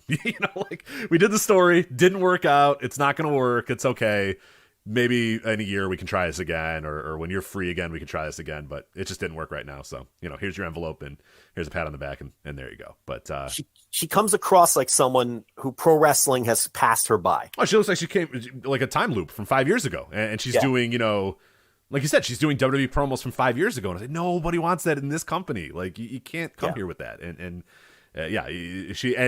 God, this match, I mean, she's got to deliver, and she's already like trying to put it out. I don't know if you've seen, but like she's already trying to put it out there with, hey, I'm going to be under a microscope, and nobody really knows what I'm going to do, and like I haven't wrestled in 5 years. And there's a lot of to me already trying to kind of set the stage for just so you know. Yeah, I don't know. I have no use for her. She can go away again for 5. I wouldn't miss her, but I don't know. It just feels a lot like Bob Backlund coming back in 1994 or whatever. Yes, and it's just... So what the best part about that, and they might have to do this exact thing, is they brought him back in like early 1993, and he was like Bob Backlund from 1983, and he was like, how's it going? Howdy doody, folks. Like, I'm a professional wrestler. And like very quickly they realized, okay, that's not going to work. We're going to have to change that. And then he became deranged guy from 1983 who thought he was still living in 1983, but he wasn't. And maybe you have to do that with Saraya, where maybe she's got to come out with a Divas belt and you have to just completely change. Or just, I mean, God, how long did he sign her for? I don't know. I don't know the length, but it's 7 figures. I'm thinking of all these scenarios when it would just be so much easier, like I said, in any other era to say, you know what? It's just not going to work. That's okay. We'll try it again another time. But here you go. Wish you best. Future endeavors. Handshake. Bat pack. There you go. All right. See ya. All right. So we had Death Triangle against AR Fox and Top Flight. Putting AR Fox with Top Flight is something I talked about on our Discord. In fact, Rich, I know this is gross, but fantasy booking alert. I plotted out a whole... Yeah. Long before this ever really happened, when AR Fox started popping up on Dark, I was like, listen, they should put him with Top Flight and have them be a regular trio and then do a long-term slow burn thing where eventually AR Fox turns heel on them, maybe even with Matt Sydal, right? Because Matt Sydal can work heel. Do you remember his heel turn in ROH? Yeah. He was a very, and then obviously in the end, Top Flight goes over. They go over the veterans in the end, and then a few weeks later, they pop up on TV as a trio here against Death Triangle. So, we'll see if the rest of my idea gets stolen. Listen, that's my last free one, TK. You gotta, we gotta talk compensation if you want more, because there's a lot more in this brain. And that's a good one. And that's a good one. And I won't lie. When he came out, I was like, damn, yeah, that's it. That's a good team. That's a good trio. That's it. We're good. Yeah. So anyway, they lose to Death Triangle here. It was everything you thought it would be, especially after the commercial with all of the wacky flips and dives and everything. AR Fox gets a bunch of shine and a near fall before he eventually gets hit with all of the finishers, Rich. He gets hit with the Lucha Brothers finish, and then he gets hit with the flippy-doo Red Arrow gimmick from Pac. And he takes the fall as the non-contracted guy. And Death Triangle wins. Pac then addresses the cryptic Elite videos over the last few weeks. Then it becomes official that they will be taking on the Elite as the Elite appear back into the graphic. And Pac seemed pleased with that. and he can't wait to get his hands on the Elite at the pay-per-view. Any more thoughts on this segment? No, let's talk about. We'll talk a little bit about the Elite's return a little bit more when we do the Full Gear preview, because I have some thoughts on that. Yeah. But we'll keep going through Dynamite. But when we preview the match. Good segment, fun match.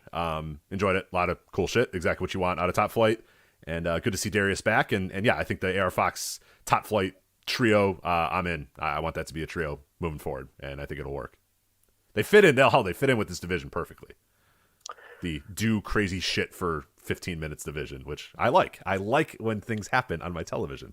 Yeah, there should be matches like that on every Dynamite. A trios match like that. A trios title match. Rampage, too. I mean, if you're talking about something for Rampage to stand out, you know, a great idea with Rampage is you got an hour. Half of that show should just be, here's some fucking insane match with 6 guys. You know what I mean? Like, just go out there, 20 minutes of TV time, and just go nuts. Go do crazy stuff and get us through that the last half hour, the first half hour, whatever it is. I think it'd be a good way to structure Rampage moving forward. But all right, so we had a Ricky Starks pre-tape. He's talking about Lance Archer attacking him before the match last week, and they will take on each other in their first round tournament. Ethan Page is already in the finals, and we've got first round matches on the other side of the bracket as Starks takes on Lance Archer on Rampage. And it was announced at the media call how the rest of the tournament will play out. The winner of Starks Archer will take on Brian Cage on the 0 hour Full Gear pre-show. And then the finals of the tournament, where whoever comes out of that side of the bracket at the pay-per-view will take on Ethan Page on the ensuing Dynamite the following week. So the tournament final will not be at Full Gear. It will be on Dynamite next week. So that's how all of that is going to play out. Next up, we had Ethan Page versus Bandito, and this was obviously a semifinal match in that tournament. And as I just noted, Ethan Page was the winner. He's getting the big heel push here, as we figured he would a few weeks ago. And Bandito did get some near falls here, but Ego eventually wins it with the Ego's edge. And it was a perfectly fine TV match. Any thoughts on this tournament or this match or anything Not really. else? I see some people really bothered by Ethan Page being in this spot, and it's like, trust me, I don't love Ethan Page, and ultimately, I think he's probably gonna win. I don't know. Like I'd rather have Starks, obviously, but I don't know. I'm not that bothered by Ethan Page being. It's not like he's getting a title shot. This is all to get a title shot. So ultimately, it's like we're not strapping the rocket to him. And it's going to be a title shot on a Dynamite more than likely. I think they've already said it's on the Winter is Coming show, right? Yeah. So there you go. So it's not like. Yeah, it's now our pay-per-view cycle is surround Ethan Page. Ethan Page. Yeah, we're building to Revolution with Ethan Page. Like, we're not doing that. Which, again, if that was happening, I'd say, oh boy, okay, yeah, maybe that's a little too much. But if we're just building to a Dynamite one-off title shot or whatever, I'm fine with it. I mean, I'd prefer Starks, obviously, but I think it's a good time to push Starks. But I don't know, I'm not as bothered by the Ethan Page push as it seems a lot of other people are. Even though I'm not a huge fan of his, but he's in the firm, and the firm's a big deal right now. So, and yes, look.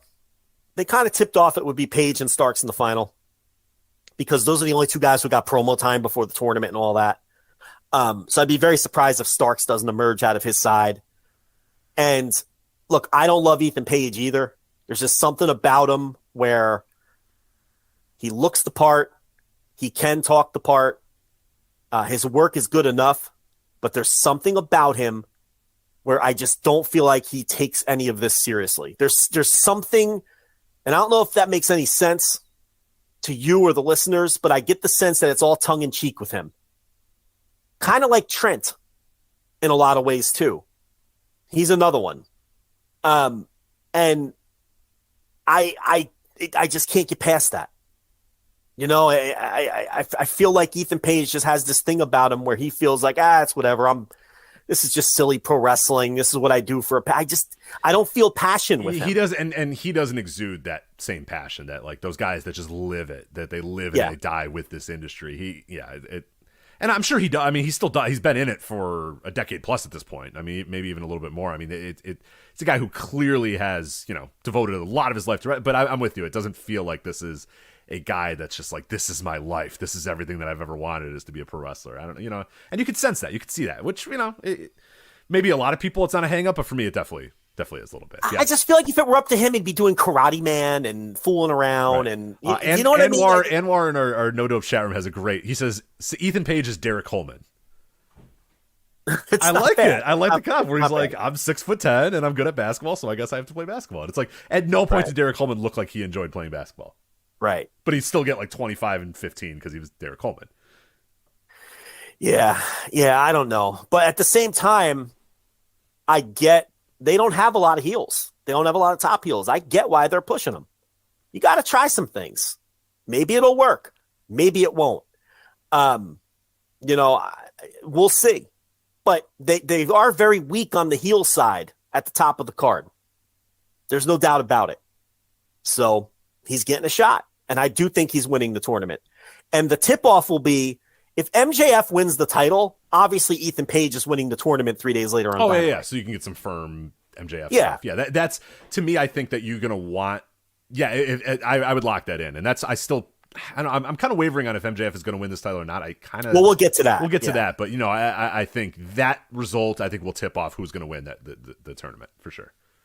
And if Mox wins, then I still think Page will win, but then I think it's the door is open for whoever he's facing, which will probably be Starks. So, but if MJF wins, I think there's no doubt that Page will win. And, and then we'll see, it'll either work or it won't, So that's the Eliminator tournament. Next up, we had Jack Perry, and they are saying that more and more now, which is a good thing. Jungle Jack Perry. Or Jungle Boy Jack Perry, I think they're saying more. Yeah, it's not just JR now. All of them refer to him as Jack Perry as they slowly move away from the, Jack and the Beanstalk booties and the goofy gimmick. So we had a video package with Jack Perry and Luchasaurus building up to the cage match at the pay-per-view. A cage match that makes some logical sense. We'll preview the show and talk about that. Then we had to sit down with Renee and Saraya, which we already talked about. And we had a bunch of pre-tape. They did as quick as they could. I mean, that I love that because they were supposed to be in the ring. If you remember this, they were supposed to do an in-ring thing, face-to-face or whatever, and they somehow pivoted to, let's just do this. And they pivoted to Saraya, say, I don't know what you're talking about with opportunities. I want to be here. I want to face the best. You're the best. I want to face you. Boom. On. It was like 14 seconds. Get her out of here. Move on, which leads me to believe that they know this thing has been a disaster so far. Tony can say whatever he wants on that call. What they did on Dynamite to me showed that they know that this thing has been a disaster so far. They're scared to put her in front of a crowd again. Yeah. No, it's not been good. You can't think it's been good. It's impossible to think it's been good. I would greatly. I would no longer trust your judgment of professional wrestling if you thought that this story's been good. No, it stinks. We had a pre-tape with Eddie Kingston and Ortiz, and Eddie Kingston talking about how it's been his dream to wrestle Jun Akiyama. Jun Akiyama and Takeshita against Eddie Kingston and Ortiz on Rampage this week, along with the Ricky Starks Lance Archer match. Listen, Rampage, for people like us, that's a great lineup. I can't wait for Rampage on Friday night. I mean, and hopefully. Yeah, nerds and dorks will complain about it, but I do not give a shit. That sounds fucking awesome. We had dude. Shibata a couple weeks ago, and now this. I mean, if Rampage is going to be the home of really cool shit, I don't have a problem with that. Hopefully this leads to something with Akiyama at the pay-per-view. You would think that he'll still be buy-in. I could see him if he's in town. Let's just do that. Like we did with Ishii at All Out. Just have Kingston versus Akiyama in the buy-in. That would be great. That'd be great for the live crowd, and it'd make me want to watch the buy-in for sure. So. I think they're calling it 0 hour. Oh, sorry, 0 hour, not the buy. The buy-in is yes, right. At least that's what Tony said on the call. I feel like they switch between. Is there a reason some are the 0 hour and some are the buy-in? Because some are the buy-in, right? Well, he said last time that they acquired the 0 hour trademarks in the ROH purchase, and he likes it. So I think he might just be using that moving forward. But I'm not. Don't quote me on that. I don't know. It seems to just. What they use for All Out? Did they use 0 hour or buy-in? I don't even remember. I want to say buy-in, but maybe I'm wrong. Maybe it was 0 hour. I think it was. Well, let's see if we can pull that up. I don't remember it because I think it was 0 there, hour. And I don't remember what they called it. So it was one. What was the date on that? That was September. That was September 4th. It was 0 hour. Okay. All right. So we're just calling 0 hours now. Okay. So I'm going to continue to call them the buy-in for another year until I can kind of change my. But I will try to start calling him 0 hour. I think he likes the 0 hour branding. and he might use buy-ins for Double or Nothing. For all Double or Nothing, because it's in Vegas and the whole gambling aspect of it, right? So we'll see when Double or Nothing rolls around. But I remember him on the last media call saying he just really likes the 0 hour branding and he acquired it as part. Look, if you paid for it, you might as well use it. It's like that $9 bottle of barbecue sauce. You paid for it. You might as well, slather it on some ribs, even if you don't like it very much. It's a sunk cost. Just let it go. The barbecue sauce. You should keep the 0 hour. But the barbecue sauce you should just throw away. You definitely, that's a sunk cost. I can't do it, man. You're not getting that money back. You know what I mean? Like, that's what I'm saying. You got to put it on. You got to make something in like the slow cooker, something that you don't care that much about. Like, buy some like frozen meatballs from the store, just throw them in a slow cooker and lather all the craft sauce on them. You know what I mean? Like, it's not good, but like, you're just watching a game and you're just eating, You see if it tastes any better warm. Right, yeah. You're just like, yeah, it's fine. Maybe this is sauce that needs to be cooked. Yeah, right. Yeah, I'm saying throw some bad piece of meat into a slow cooker and just lather it in Kraft original barbecue sauce. You'll be fine. Maybe it's not a dipping sauce. So I'm sure it's going to still suck, but it's what is people this over for a party? You can make some barbecue. Yeah, make your guests eat the crappy barbecue sauce. Right. It's their fault for coming. You gotta use. You don't use the high level stuff for guests. Come on. Toni Storm versus Anna Jay was your fake main event for the evening. People calling this the main event. Moxley's promo was the main event. Okay, it was the last match. Yes, you are correct, people, but it was not the main event. And the main event match was the opening tag. It went 23 minutes. It had all the stars. Okay. Yeah, technically this was the main event match, but this was like it went on the air at like 8:32 or something like that, right? It was it wasn't the main event. Storm wins it with her Scorpion Deathlock type hold. Whatever the hell she calls that thing. And Jamie Hayter comes out, and I'm excited about the Toni Storm Jamie. Let's save that though for the preview. Let's do it. Yeah. So Friday we also get Lee Moriarty versus Hook on Friday as well. So, that plus Ricky Starks and Lance Archer plus Jun Akiyama. I'm really looking forward to Rampage. We also get the requisite Madison Rayne match on Rampage as she takes on Athena. But I'm interested in that too, because is Athena going to carry over her vicious I'm turning heel routine to TV that she's been doing on the YouTube channel? Yeah. Her 2013 Kenta thing that she's got going on right now. I don't know. Yeah, I'm not sure. Which, I mean, what an incredible pivot, because all the nerds and dorks and botch accounts got on her case for working a little stiff. So she just drops everybody on their fucking necks. Yeah. Right. So now it's her gimmick. Now she just beats the shit out of everybody viciously. And I think that's such a great pivot. And I wouldn't be surprised if Tony pulled her into the office and said, hey, look, let's make this a thing. It's getting talked about and we can do something with this. Black Friday deals.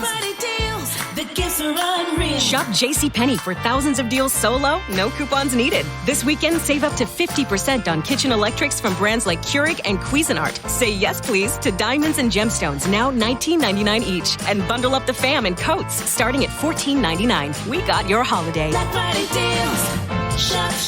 JCPenney. Offers valid on select items 11/18 through 11/20. Excluded from coupons. Exclusions apply. See store or jcp.com for details. Get ready, Ohio. FanDuel, America's #1 sportsbook, is coming to the Buckeye State. And to kick things off, you can get started with $100 in free bets as an early sign-up bonus.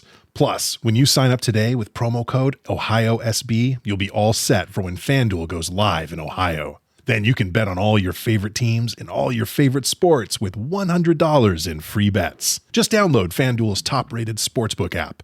It's safe, secure, and super easy to use. Ohio, this is your chance to get in on the action. Join today with promo code OhioSB. Make every moment more with FanDuel, official sportsbook partner of the NFL. 21 plus and present in Ohio. Bonus issued in non-withdrawable free bets that expire 7 days after FanDuel accepts its first real money sports wager in Ohio on 1/1/23. Unique user identity verification required. Offer ends on the go-live date. Restrictions apply. See terms at sportsbook.fanduel.com. Gambling problem? Call 1-800-GAMBLER. So we had the Moxley go home promo, and the firm come out. I have the same thoughts as you. And the firm come out and beat him down. So we're all waiting for MJF. MJF comes out and the crowd goes very, very mild. Not for mild. MJF. I was thinking, especially since Mox was just shitting the bed with this promo. I mean, Mox is a great promo, but I don't know what was going on here. Didn't know it. He was stumbling over his words. And I'm not alluding to anything more than he just had like a bad promo night or whatever. So don't try to say that I'm not saying that. Oh, why would anyone take it that way? Right. I guess I just did. But right. why would anyone take it that way? Exactly. You know what I mean? Like, I'm not doing that. I'm just saying he had a bad promo night. He's, kind of stumbling over his words or whatever. So I'm thinking, oh man. And the crowd's kind of like, you could sense the crowd being like, this promo's not that good. They're not really getting anywhere. Then MJF, and I'm like, oh, they're going to fucking pop like crazy. And they were just like, yeah. Nobody cared. Oh, I thought we were going to explode for MJF. Okay. All right. That's fine. So I don't know. Nobody cared. It got nothing. I mean, this match feels cold. This match, and at one point it felt hot.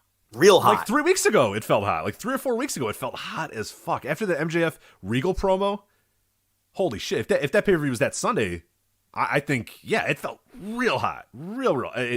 Nothing. It is. Listen, don't come at me with the Bridgeport crowd either. They were hot for stuff earlier in the show. I'm not saying that this was, some red hot Chicago or Philly or vintage, a red hot Cork and Hall. By no means was it any of that. But it's not like they were a bad crowd the entire night. No, like we said, they went nuts for the Elite. They went nuts for the Acclaim. They went nuts for Wardlow. They went nuts for Samoa Joe. Yeah, they went wild. So this is just match feels cold. Yeah. It just does. And I feel like it's one of those matches that just maybe peaked a few weeks too early. It didn't help that Mox's promo wasn't great. It didn't help that people don't know what to make really of the firm. The MJF, is he a heel? Is he a babyface? Is he the devil? There's a lot of weird stuff here. It's like MJF is kind of feuding with Regal. He's also, Moxley's like, this guy doesn't deserve anything. And it's like, okay, we're doing that angle with him. MJF is kind of against the firm, but the firm are still kind of helping him. There's a lot of moving parts here that are all kind of making it real tough to say. Like, you can't sit down and definitively say like, all right, the story of this match is, and do it in like in a sentence. You can't do it. You got to say, well, okay, here's what, there's a little bit of this and a little bit of that, and this guy's doing I don't even think that's bad because that was working a few weeks ago. It was, but now it's like kind of like nobody cares about the firm. The firm's been awful, to be honest. Like that I hate that the firm's involved in any of this stuff. I would have just pretended the firm didn't exist, probably. And maybe you do that after Full Gear, or maybe they served their function already and didn't need to be involved in this. Maybe MJF just should have come out and they shit talked each other and did a stare down.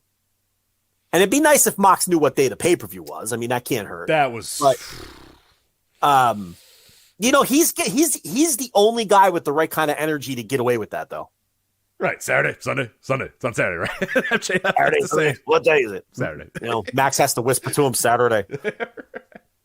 Yeah, that's right, Saturday. But Saturday, it works, because it's him. It's Moxley. So you could buy that. You could, if you've ever, again, we've had direct message conversations with John Moxley. I could buy that he does not know that he got back to the back, or if he didn't know the name of the day of the pay-per-view. Luckily, thank God, his wife now works at that company, because he's probably sitting on his couch on like Saturday morning, and she's like, "We gotta go," and he's like, "What? It's like, today's the pay-per-view." Fuck. All right, yeah. That guy writes emails exactly how he talks. Yeah, exactly like you think. Exactly right. How he talks. It's how he writes out his emails. Like, if you read his book, Yeah. Yeah. The book is great. There was not a ghostwriter for that book. I can tell you that. Not a chance. You guys like cover Noah and shit. Like, that's what the email said. That was a real email that we got from him. So it's like, the exact email. Also, all like no subjects. All no subjects. Never replied to any email. Just started a new email every time I talked to him. No subject. No subject. No replies. The conversation starts with, "Yo, just send me an example of one of them." Yes. No capitalization or punctuation to be found. But at the same time, you know exactly what the guy's saying and what he means. Yeah. And what, do you guys cover just New Japan or like Noah and other promotions too? And shit. Yeah. And so it's like, so, he can get away with not knowing what day the pay-per-view is, but he's like the only guy who can kind of get away with that. But because the rest of the segment sucked, it still came off like, amateur hour in a lot of ways because the segment was bad. And the match was already cold. And Regal's not just standing there, and it's like, you're a vital part of this story. Like, why are you standing here clutching the title and just sitting there in the background? Like, don't do the Paul Heyman thing. Like, you're an essential part of this story too. Like, it was a very weird segment. There's so many better ways they could have went about this than having, MJF or Mox cut like a marble mouth promo. The Firm come out, MJF comes out. He fights off the Firm, says, I didn't do that because of you. I did it. It's just like, what are we doing? Like, I don't understand what it's weird. It's a very strange build, and it was working, and I'm still excited about the match, but this didn't help. I'm less excited than I was 2 weeks ago. I wish the early promos were the closing promos, and the closing promos were the early. Like, they should have it would have worked better if that Regal promo was here. And Regal says, I don't think you're man enough to do this, and MJF cuts that promo that he cut on that night. Oh my God, we're taking an hour talking about it. Yeah. So, I didn't think this was a great Dynamite, and they haven't had they kind of have a history of having not so great go home shows, and this was a not so great go home show. The main event does not feel like a hot match at all. And on top of that, the rating was a disaster. I mean, you can spin the Survivor number all you want. I mean, Chicago mad. I saw people going, "Whoa, Chicago mad." Okay, I mean, that's all well and good, but they did 818,000 viewers in a .28. I mean, that's not a good number. It's just not a good number. Not a bad There's NBA no night too, because I saw some people say, "Well, what about the NBA?" And it's like the NBA didn't do that great, and the game was like, I want to say it was the Sixers versus the Hawks, and the Sixers blew them. I mean, it was not a good number either. I mean, it wasn't a good game either. So you got a cold main event, a not so great go home show. I mean, it was all right, but it had its moments. But in terms of building the pay-per-view, a not so great go home show, not a lot of people watched it, at least live. It doesn't feel like this pay-per-view is hot at all 2 days out. I'm not chomping at the bit for this pay-per-view, and we'll transition into the pay-per-view preview. I don't love the lineup, so that doesn't help. I don't feel like this is going to be a big pay-per-view. Watch them turn around and do 190,000 buys now. Right, exactly. But my feeling is they won't. My guess is this is going to be down pretty significant. I think this will be in the range of All Out and maybe a little bit lower. I don't see this as popping a huge number, but I guess we'll find out, and I guess that's a good transition into the pay-per-view itself. So let me pull up the card, and yes, a few dozen of you let us know that we were missing the three-way match on the run sheet, but we'll make sure we get to it now. And we talked about some of these matches already. We talked the only match for the 0 hour right now that we know of, and I'm sure that a bunch of them will get added Friday because they usually have 3 or 4. I love the pre-shows because they're all action. It's just match after match. It's an hour of matches, and I love that. So we're waiting on. It's going to be Brian Cage versus Ricky Starks or Lance Archer. So then we got Luchasaurus versus Jack Perry in the cage. A cage match that has a purpose because the whole idea is that Christian keeps getting involved and in Jack Perry's business, but now one of the two, there, when Perry's against Christian, Luchasaurus is getting involved when Christian's not there, So 1-on-1, I just want one of you in a cage 1-on-1. I don't need 2 guys coming out here. Just let's find out who the better man is. Right. So the other cage match, Jeff Jarrett and Jay Lethal versus Sting and Darby Allin. I don't know. I think this is harmless fun. Jeff Jarrett and Sting in the same match. And,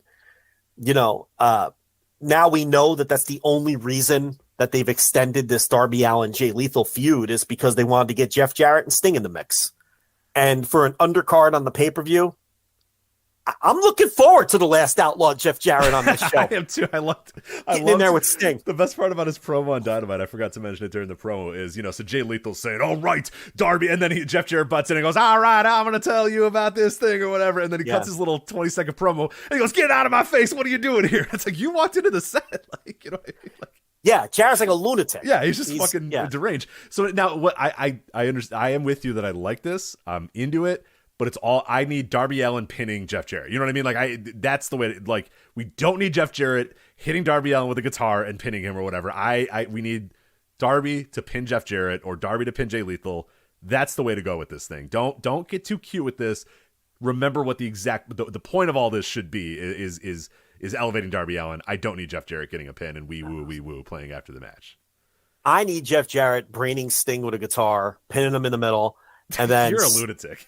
and then Sting versus Jeff Jarrett third from the top at Revolution. Oh, that's what I need. Well, I have 2,000 WCW free to watch that if you. That's what I. Let me tell you, that would be the wrong thing to do, and I would love every fucking second of it. I hate that so much. I hate that. I would love every fucking. It would be a gross miscarriage of justice if we only heard Double J's song once on this pay-per-view on Saturday. Okay? That's the way I look at this. I'm into The Last Outlaw. I hate that idea so much. I hate that. It's so much fun. I love The Last Outlaw. Britt Baker versus Saraya. I don't think we have anything else to add, right? No, we're done here. Garbage. Britt's going to get a hero's welcome as she should. And what I would do with this is she beats her ass in 5 minutes, roll Saraya out of the ring, and figure out something to do with her in a couple more months. Like, they're not going to do that. Like, obviously, they're going to have a match here, but I think this has been. I think it's that disastrous that I think you have to just say, hey, look, we need to get back to the drawing board. You got to go away for a little bit, or maybe you got to go away forever. Are you on that level where you think it's this bad? Like, it's impossible to recover from? Because I think I'm there. No, well, look, this is when a baseball team signs a 33-year-old right fielder for 5 years, $120 million, and he's hitting 180 in May, and you have no choice but to play him because he's in the first year of a $120 million contract. So if you think Saraya is just going to be moved down the card or phased out or something, I don't think that's going to happen because she's obviously making a shit ton of money. And if you listen to Tony, now look, Tony's trying to sell a pay-per-view today. I get it. But the way he's talking, she's not going anywhere, and she's going to be featured prominently because she's obviously making a shit ton of money. So I don't know. I think we're stuck with her. Maybe she'll get it. Maybe she'll figure it out. She's from a wrestling family. Maybe she'll be like, this is a different place with a different feel. I don't know. But am I looking forward to this? Do I care about this? No. I mean, I care from the standpoint of it's going to be interesting to watch play out. Well, I just want Britt to go out there and just like have the performance of her lifetime. And this is a great opportunity for her to prove like, hey, look, this is why I'm where I'm at, and this is why this division is my division. And like, I think it's a huge moment for her. Like, some people are like, oh, I can't wait to see if Saraya can prove that she can go in the ring or whatever. I mean, she couldn't. I mean, I hate to do this, but like, she wasn't that good 6 years ago. She was good because everybody else was bad. She never did a thing for me. She ever. was fine. Natalya used to be good too because everybody else was so bad, and then everybody got good, and then everybody's like, "Hey, Natalya's not that good." It's like she was never good. Everybody was just terrible. Now we have Sasha, and now you have Charlotte, now you have Ronda, and you have all these people that come and they're all much better, and Becky, and they're all better, and Bayley, and they're all better than this. But like, yeah, we had to pretend. There was a time where we had to pretend that Paige and Emma was good, and it was fine for the time, but it wasn't that good. So I'm not that interested to see if she can still go, because I don't think she can. Like, I don't think she could go 7 years ago, so I don't know that she can go now. Like, to me, I'm not interested in that. I'm interested in how they utilize Britt Baker here and what they do here, because to me, you got to solidify that no.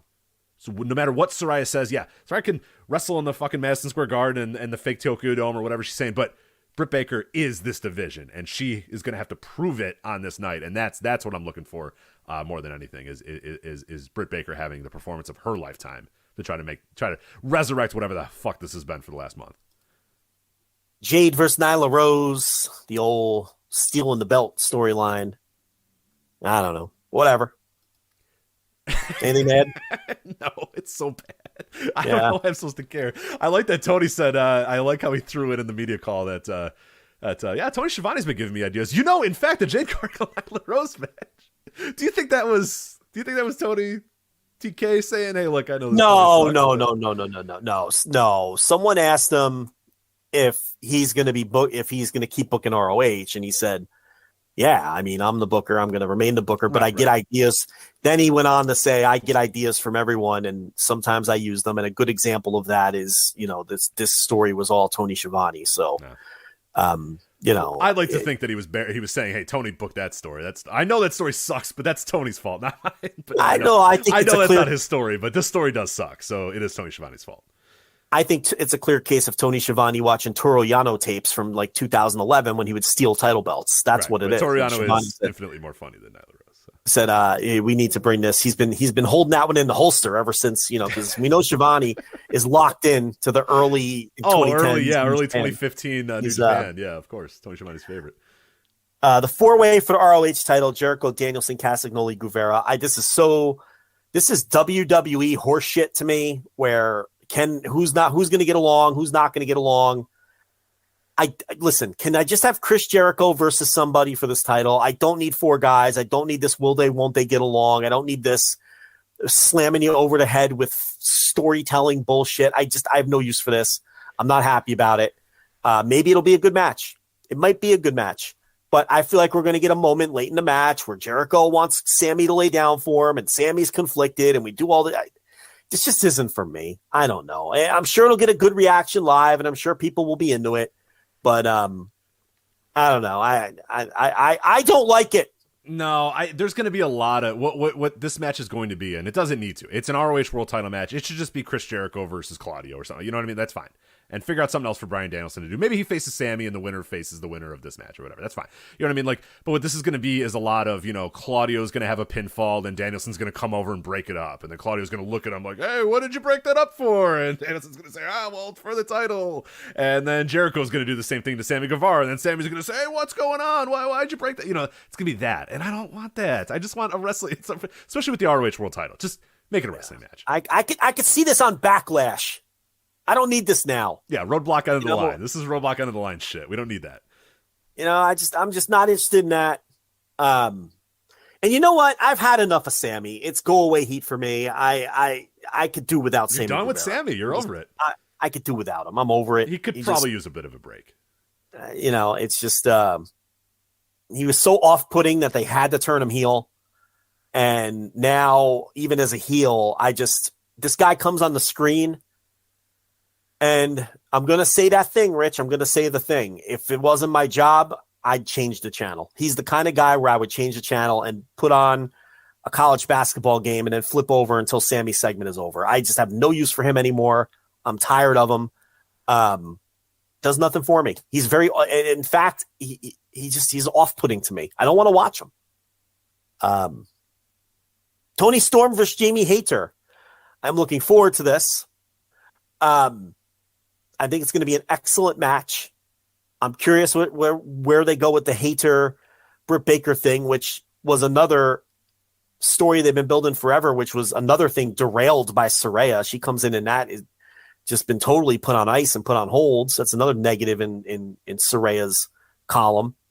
Khan did say today on the presser or the media call that they have considered stripping Thunder Rosa.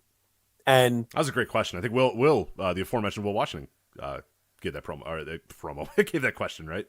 Yeah, and he said that there was some bad questions on the media call this week. Which, by the way, patreon.com/voices of wrestling, flagship patreon.com, voicesofwrestling.com/patreon. However you want to get there, we have a full audio replay and a recap done by you. But I thought half and half, like half really good questions and half like, hey, when are you going to run my town? Questions, which are just the worst. But good question by Will, though. Good question by Will on that one. And good answer by Tony, too. So he says he's going to take these interim titles on a case-by-case basis and decide, whether they're going to do them, how long they're going to do them. I would just never do an interim title again. I mean, people know how I feel about that. I think it's just a complete waste of time. It's stupid. So, we'll see. Maybe Tony knows that's what he's going to do, and maybe the winner of this match is going to be officially the champion, and he already knows that, but he can't say that because they want to do some big announcement or something. So we'll see, because I feel like if that wasn't the plan, he just would have said that today. I feel like he just would have said, no, she's the interim champ, and she's going to be the champ when she comes back. It was, like I said, it was a very good answer by Tony. There was a lot of... It's real easy to just dodge that question and just say, no, for right now, she's the interim champion and we want Thunder Rosa to be able to defend her title. He didn't say that. He went on for a little while.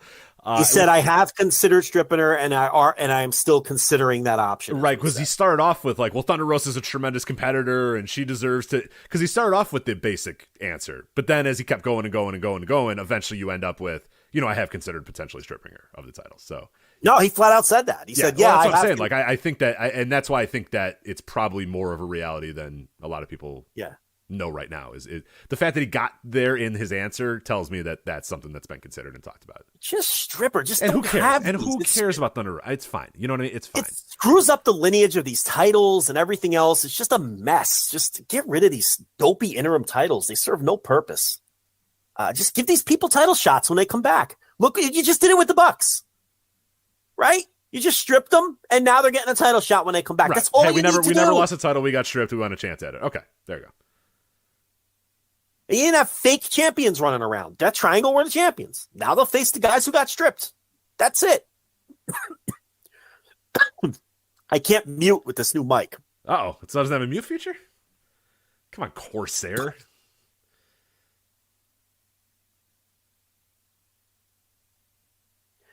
I had the mute on our... Oh, you did the call. You did the call mute, yeah. That's a good way to do it, too. Yeah, there you go. All right. I'm dying over here. You want me to go, or you ready to take it over? I breathed in a gnat or something. Like something's in my throat. Scorpion. Don't you have scorpions all over the place there? Mad. I had one in the house once, yeah, but you can't breathe in a scorpion. They're on the ground. They're like, they're little... I feel like I breathed in a fucking fruit fly or something. Something's in my throat all of a sudden. Anyway. Samoa Joe, Wardlow, and Hobbs. I hate that it's a three-way. I hate these multi-man matches. I kind of forget. I forget it's a three-way, too, because Samoa Joe's cutting his promo, and all of a sudden Hobbs comes on. I'm like, what does Hobbs have to do with this? Get out of here, buddy. Like, who cares? And I'm like, oh, right, he's in the match. Yeah, right. In my brain, in my headcanon, I've created that it's just Samoa Joe versus Wardlow for this title. And that's probably the way it should go, or if you're not ready to do Joe yet. That's why I said this turn was so weird and so out of nowhere that it just kind of felt like we're shoehorning an extra guy in here. Don't overthink this thing. Wardlow versus one of these guys is fine. Listen, the match is Joe and Wardlow. Right. Sorry, that's Hobbs. the match. Shut this one out. And I know Hobbs has been involved. He gets the winner on fucking Dynamite or whatever the fuck. I just feel like... Well, he came out and I was just like, what are you doing here, dude? Get the hell out of here. And well, he's been part of it. I know he's been part, but like my brain when he was on Dynamite, I was like, I don't care about Powerhouse Hobbs anymore. Get out of here. I want Wardlow versus Joe. I don't need you in this match. He feels like an unnecessary accessory to this match now, and that's not the way it should have been. Like he wasn't, like you said, he was been involved in this, but at this point, I just want to see Wardlow versus Joe. I don't want to see Hobbs being involved in this too, and it's gonna be the same thing. Samoa Joe's gonna have a pinfall, and Hobbs is gonna knock him off, and they're gonna look at each other and shove each other. I don't want any of that shit. No more three ways. No more singles matches and tag matches. That's all I want. Yeah, I don't know. Maybe it's they feel like they have to get as many people on these pay-per-views as they can to keep everybody happy, and I don't know what it is, but or maybe we're just grumpy and don't like these 3 and 4 ways, and these will be crowd-pleasing matches. I mean, that's entirely possible too, but I would much rather you do Joe versus Wardlow because that's the match. That feels like the hottest match of the possible matches you can make here. And if you want to have Hobbs watching from the shadows with his arms folded, waiting for the winner, I don't have a problem with that. But I don't know. I'm over these multi-man matches. I'm just over it. The Acclaimed versus Swerve in Our Glory. Hopefully that'll be the blow-off to whatever is happening here. I got to be honest. I mean, I know the Acclaimed are super over, and I get that. I wouldn't mind going back to the other team here, but I think what they're going to do instead is finally do the breakup. Because the Acclaimed really are super hot right now, but I feel like the Acclaimed are going to be super hot whether they have the titles or they don't have the titles. I'm over them as champions. It was cute. They won them. It got the huge pop. But I would like the titles to go back to being titles, with great matches. And I'm not into their shtick. And I'm not going to knock it because it's over. Right? It's over, so I'm not going to complain about it. People love it. I could take their shtick or leave it. And I much prefer it lower on the card than I do towards the top of the card as title holders. But I feel like Swerve in Our Glory, it's probably time to finally just do that split also. But I would not be upset if they won the titles back. What do you think of this match? No, and that's just what I was talking about a little bit earlier. I think they're planting the seeds for this to actually be a title switch. And what I think they're going to do, and again, this is just me kind of spitballing here, is because you had Swerve kind of working over Bowens' arm, and Bowens is putting his arm in a sling or whatever, I think he's coming to this match. And again, I'm just recording this at 9:50 p.m. on November 17th, so it's a real legit injury. I'm recording it before it's been announced or whatever, but I'm of the assumption that it is a fake injury, that they're just kind of building it up. And I think what you do here is Keith Lee. Swerve doesn't care. Obviously, Swerve is full on heel. He's the guy that Keith Lee is still the conflicted. I'm not quite sure. I think this is the moment where instead of breaking them up, you have Keith Lee go full heel. I'd be all for that. Where Swerve's just like, get his arm, like work on it. Keith's like, I feel bad, and Bowen's is screaming in pain and writhing in pain, and Swerve's like, fucking do it, man. Like, they made fun of you, they called you fat, they did the video, like, fucking beat their asses up. Like, they don't deserve your sympathy, they don't deserve to be nice to you. And then Keith Lee just says, you know what, yeah, fuck these guys, and beats the hell out of them. And I think that'd be a great way to have Swerve and Our Glory win this match. You solidify the Keith Lee and Swerve Strickland team, which I think is good for right now. There's going to be a time very soon where Swerve can break off and do his own thing. I think now's a good time for them to win back these titles. Keith Lee gets a new edge. You beat the Acclaim, but you beat them in a way that, like, it doesn't feel like they're dorks. They came in with Bowens having the hurt arm. And Caster could be reaching over for the hot tag as much as he can or whatever, but Bowens just can't do it. And Bowens, tries like hell. And then Keith Lee just gets vicious about it and starts throwing it into the post and doing this and doing. I think that's so much of a better story than having Keith Lee and Swerve break up right now. I just think there's a lot more potential in Swerve and Our Glory as a team, and I think this is the way to realize that a little bit more, is having them win these titles and have Keith Lee have that just a little bit more of an edge when he's beating up Anthony Bowens and attacking that arm and doing whatever. I think that's the way to go with this. But I don't know. I like that idea. I would be happy if that's where they're going with this. And I think you might be right. I hadn't even thought of that, but it does make sense. Where they're kind of, no pun intended, swerving the audience here, and Keith Lee ends up going heel as opposed to them breaking up. I just, the Acclaimed haven't reached the point where I'm annoyed by their presence yet, but I'm no fun Lanza, and eventually they're going to annoy me. And we're inching closer to that line where their presence is going to annoy me. So I think this little title reign was cute and all, but I think it is time to move on, whether it's here or very soon. And they'll be just as over without the titles lower on the card. I mean, they'll still pop their quarter hours, and I'm not saying get them off TV and de-push them. I just, I've kind of had enough of this. I don't know. Anyway, let's move on. Death Triangle and the Elite. Obviously, the Elite have to win this. If I could bet $1 billion on this, I would.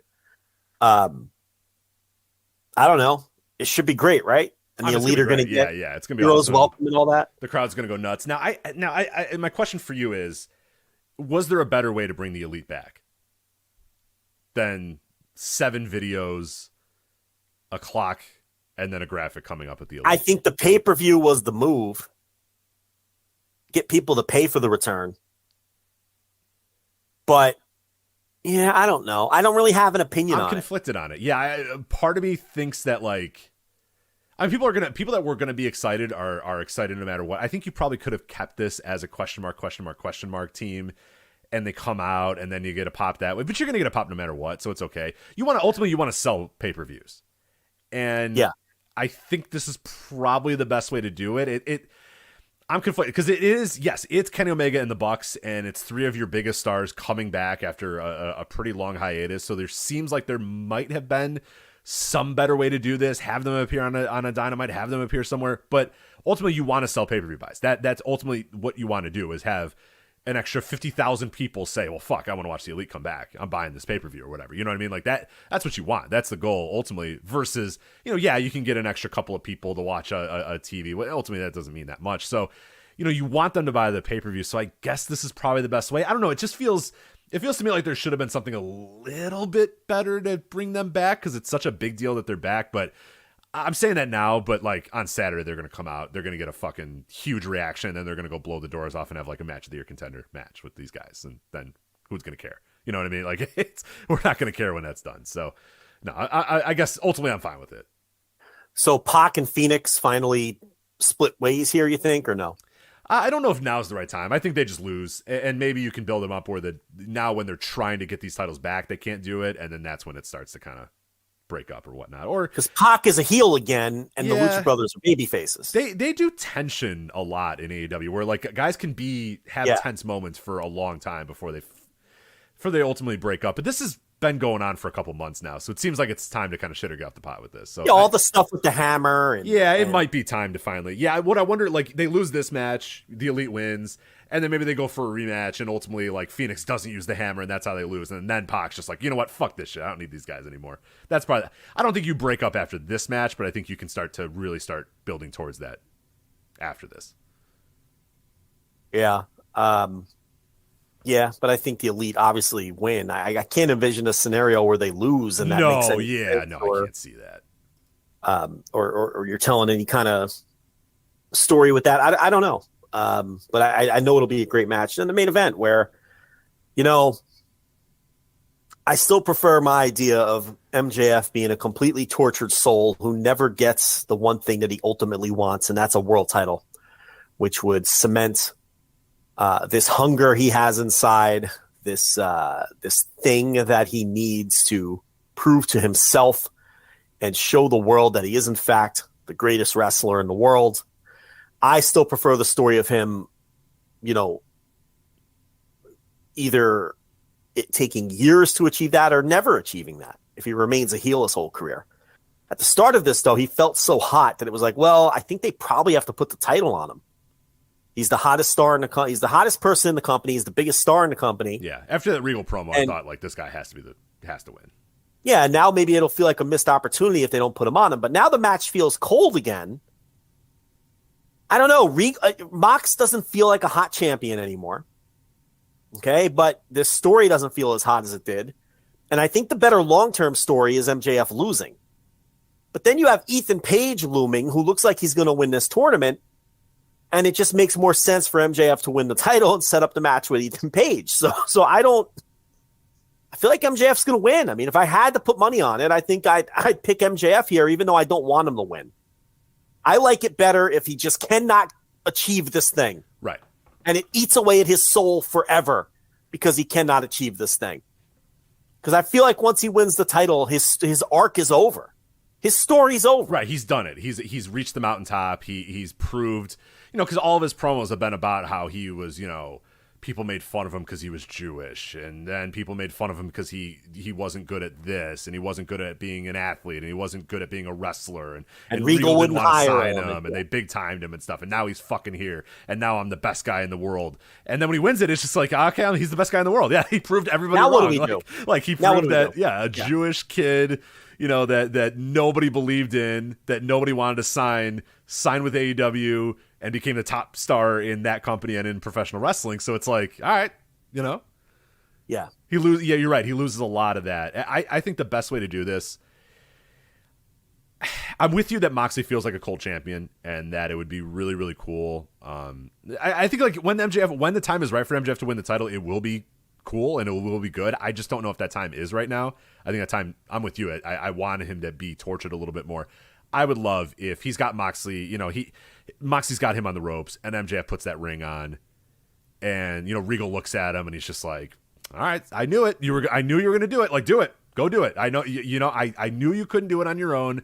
You cashed in the poker chip because I forced you to do it, but I knew ultimately you couldn't do it one-on-one. You can't beat Jon Moxley." And then, MJF's got the ring on, and then he has a crisis of conscience and puts the ring away, and then Moxley hits him with the Death Rider or whatever and pins him right there, and then it's like, yeah, you can go, because you can get so many more legs on that, so many more legs than if he just puts the ring away and then MJF just does whatever, and then he pins Jon Moxley and wins the title. It's just like, well, then you've told every story. Like, you're done with the MJF story. The arc is done, and I think there's a lot more to still explore with that. So I'm with you. I think that's the right way, but yeah, with that said, like, Moxley feels cold, and it does feel like a decent time, but I just feel like we're getting a lot of the Firm involved in this, and I don't know that I want the Firm involved in this at all. Like, I hope that my finish is the way that they do it. More of the MJF is conflicted and not quite sure what he wants to do, and if he wants to win the way that he's won a lot of his other matches, or if he wants to win straight up, versus like he's in the ring and then the Firm come out and they beat up Jon Moxley and he pins him that way or whatever, and it's all a ruse and I was with the Firm the whole time.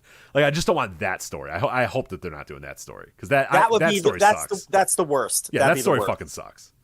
I paid them to beat me up. Right, That's right. That would be the worst. Especially we talked about it that week of, like, they beat him up so badly that week that it's like, all right, this now makes no sense.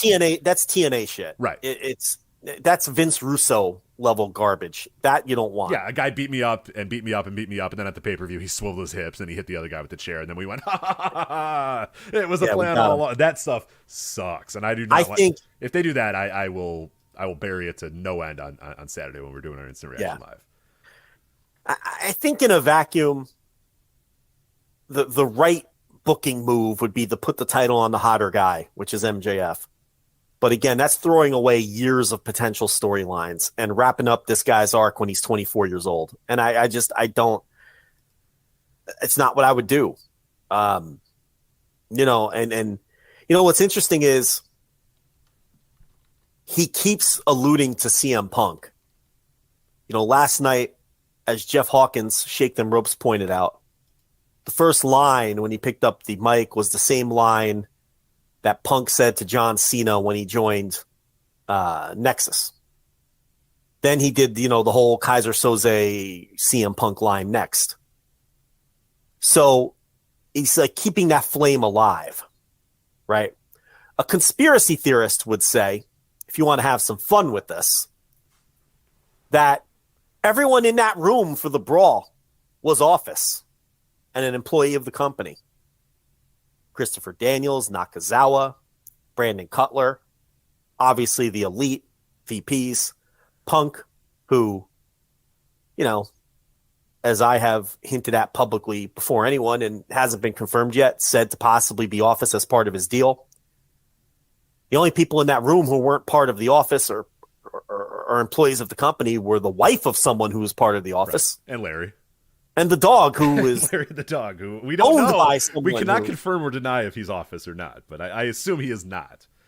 Yeah. So, if you want to put your conspiracy hat on, I would love to, but yeah, I don't know. But, and say that this is all an elaborate work. Now, that would require working. The locker room, which is a horrendous idea. Not a good idea. Yeah. That would require working the media, which in pro wrestling is usually not a good idea, but can sometimes be necessary. I think we could agree on that. But it would also require working corporate partners. It would require working, so in the midst of wanting a TV deal with a company that just lost $2.8 billion. So right. So, the idea that this is all an elaborate work is nothing more than, fun, wacky speculation. I love it. I love it. I love it. It's so good. I mean, it'd be so pro wrestling. Comes out, you know what I mean? And it's plausible if you don't think too hard about it. Right. And it is pro wrestling, which is the dumbest fucking business on the planet. So, of course. And, but what about the possibility that they have worked something out with Punk? That they did get all these guys in a room and figure it out. And Punk's going to be gone anyway with the injury. Now, to me, it behooves MJF to continue making allusions to Punk because in pro wrestling, as you know, Rich, you never, ever say never. You just can't. So it makes sense for MJF to keep that flame barely alive, right, with the Punk stuff. Because there's always a possibility Punk comes back. There's a possibility you cross paths with Punk in another company. 5 years from now, 3 years from now, 10 years from whatever the case. So MJF has a reason to keep this alive. But I don't put it at 0% that they could have worked something out. If you want to continue being a conspiracy theorist, one thing that Tony Khan has been consistent with all along from the start is that he doesn't work the media. But what he will do is if he's asked a question that requires him to lie with his answer, what does he do, Rich? He simply doesn't answer it. He does not lie to the media. He does not work to the media. And we've said that from day one. From day one. And you cannot give me an example of him lying to the media or working the media. What he will do is no sell you, ignore you, or simply not answer the question. Right. Say I can't speak on that, or just dodge the question, or just ignore you. Right. If the answer requires a lie or requires working you, he just won't answer you. What has his answer been to every single question regarding anything involved with CM Punk, All Out, the investigation? I cannot comment on that. I can't comment on it at this time. Which fits to a T how he treats anything where he's in a position where he'd have to lie if he gave you an answer. Listen, again, I'm just having fun with this. Right. We're speculating here. Don't report any of this. We're just saying. I'm just having fun. We're just saying. But I'm saying if you wanted to lay the groundwork, he has not done anything he hasn't uttered the word CM Punk in a way that would be lying to the media since All Out. Correct. In fact, every single answer has been, I can't comment on that. I understand why you need to ask. Thank you for asking. Today, the only thing he said was CM Punk was a positive on screen. I cannot comment on the rest. Thank you for asking, which was an interesting answer too. A positive on screen. But look, I'm not trying to say that this is plausible. I mean, the real reason he's probably not speaking about any of this are legalities and all those sorts of things. But where are all these lawsuits we were supposed to be seeing too? Where are all they?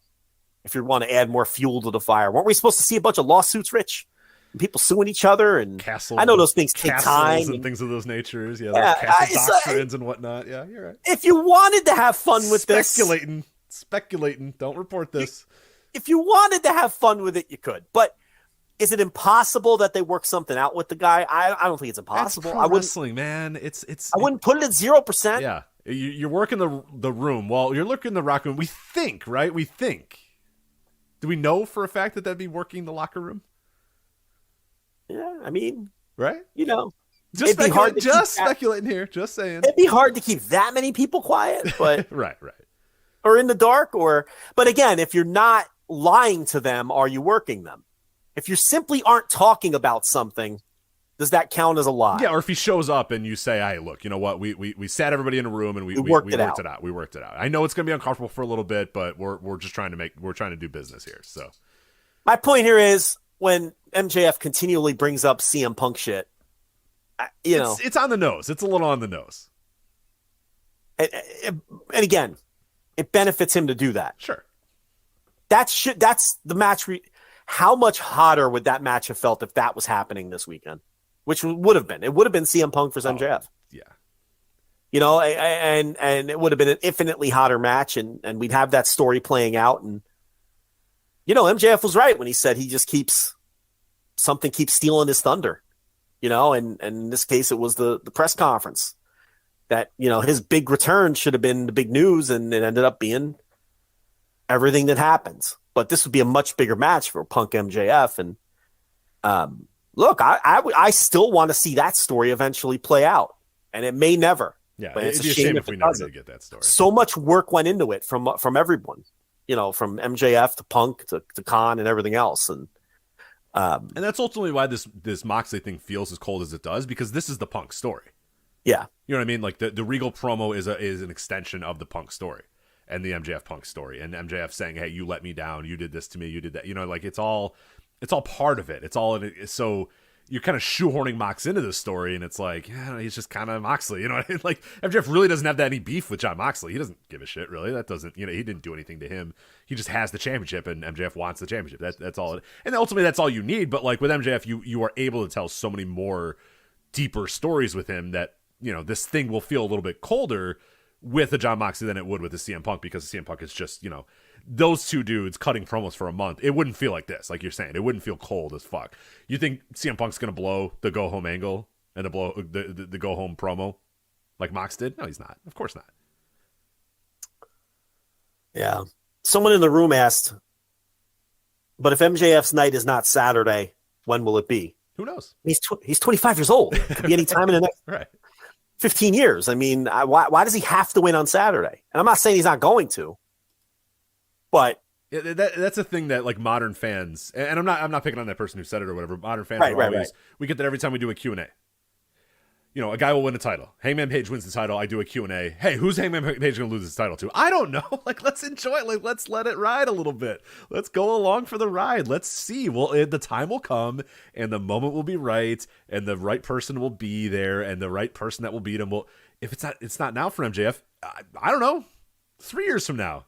He's 24, and that's, I get it. It's a modern fan thing where it's like everybody gets a turn and it feels like it's his turn now, but we've always said this. MJF's idol is Roddy Piper. Roddy Piper never got his turn. Yeah. Never wanted his turn. And nobody thinks any lesser of him. He's right. Only dorks do. Only dorks who do like, hey, Roddy Piper never won the title. Like, he's, if you're doing a top 10 list of people that never won the title, hey, why did Roddy Piper not win? He didn't care. He didn't need a title.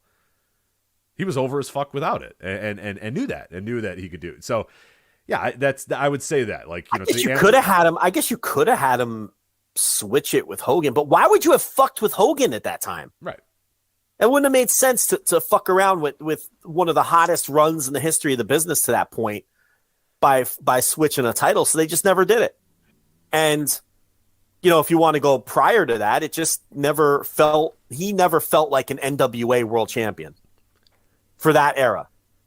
That wasn't who he was. No, especially watching that stuff. Yeah. I went back and watched a ton of Mid-Atlantic over the last, year.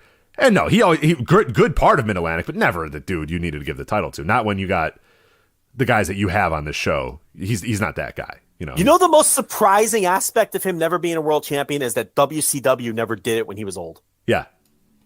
Well, you didn't want to fuck with the Hogan run then. Same deal with 1986. You had Hulk Hogan on top and the business was exploding, so you said, fuck it, we're good. Like, but I can't believe that Eric Bischoff or Vince Russo or one of them fuckers at some point didn't say, you know what, let's put it on Piper this pay-per-view. So that'll get people's attention. What they did, and it's going to be released by the time most of you guys listen to this, the Halloween Havoc 1997 recap, is they had him like fake win the title. Do you remember that when he Hogan lost the match, but then they didn't tell you that it was a non-title match or whatever, and then he just carried around the title for like a couple of months, and they were just like, he's not the champion, but he carried around the title at least for the visual of him being the champion, and then ultimately he just lost, and then it just moved on. But no, you're right, they never did. And Russo in like 2000 didn't just say like, hey, let's just give him the title just because why not?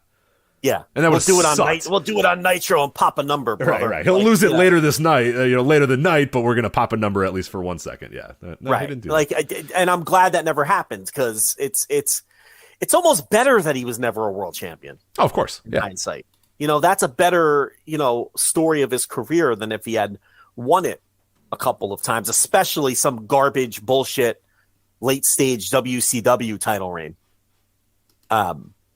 Same for Scott Hall in that respect, which is, again, surprising that they never did that. But he probably would have lobbied against it because he would always say that wasn't his role. That was always his answer to that. He's like, that wasn't my role to be, But, so I don't know. I wouldn't do it now. I like the long-term story better. But I guess the logical pro wrestling move would be to do it now and put it on the hottest guy and your biggest star. But we'll see what direction they go. Hey, maybe Moxley wins. Ethan Page wins the tournament, and Ethan Page beats Moxley, and then MJF has to chase. God, has to chase Ethan Page. In return. Give the title to John. You're right, Joe. MJF should win the championship on Saturday. I agree. A lot of possibilities. I am now with you that MJF should absolutely win the title on. Please. I just made you puke in your mouth a little bit there. Yeah. Whew, boy. All right. Yes. All ego. Ethan Page. There you go. He can do a toy spotting. He can go buy toys with his AEW title around his waist. So anyway, hey, by the way, Saturday night we are going to be Instant Reaction live-in, right? You down, Joe? Yeah. Saturday night? Yes. You down? You doing anything Saturday night? What you got going on? Yeah. Sweet. Nothing. Cool. I don't have anything going on either. Let's do Instant Reaction Live for AEW Full Gear. We'll be live immediately following the show on Saturday. Again, it is on Saturday. Don't be like John Moxley and think it's on Sunday. It's on Saturday. AEW Full Gear. We will be live immediately following the show. Instant Reaction Live. $10 tier. Flagship Patreon.com. Patreon.com/Voices of Wrestling. VoicesOfWrestling.com/Patreon. Among our most listened to shows, every single pay-per-view cycle, AEW shows just go nuts. I mean, the No Dope chat room is filled with people.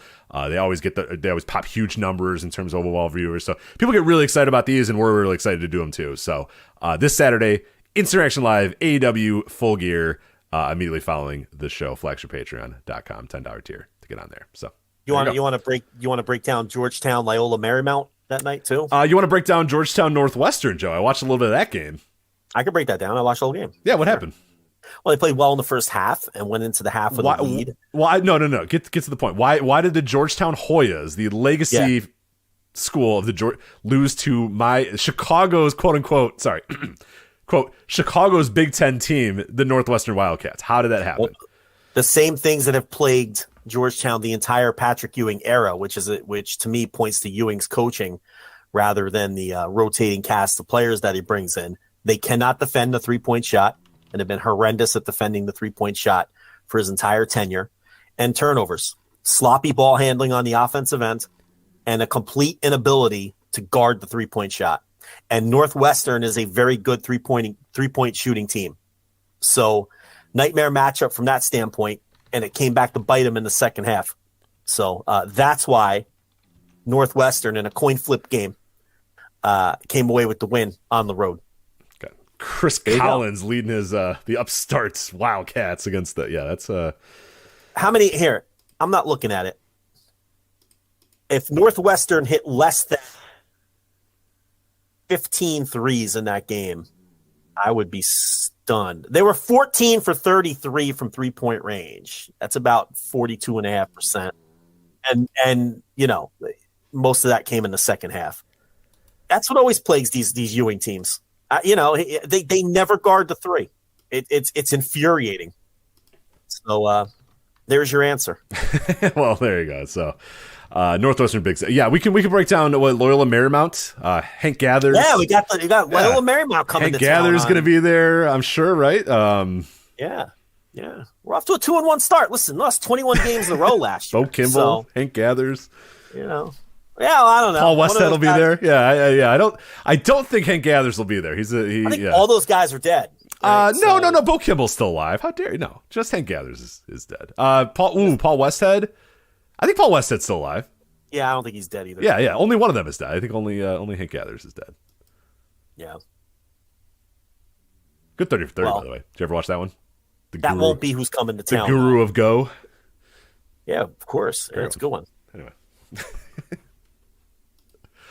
I remember that team vividly. I was probably about 10 years old, but what are we doing? Why are we talking about Loyola Marymount? Because I don't want to talk about Tyrus, and I don't want to talk about Hard Times 3, and we've almost done it.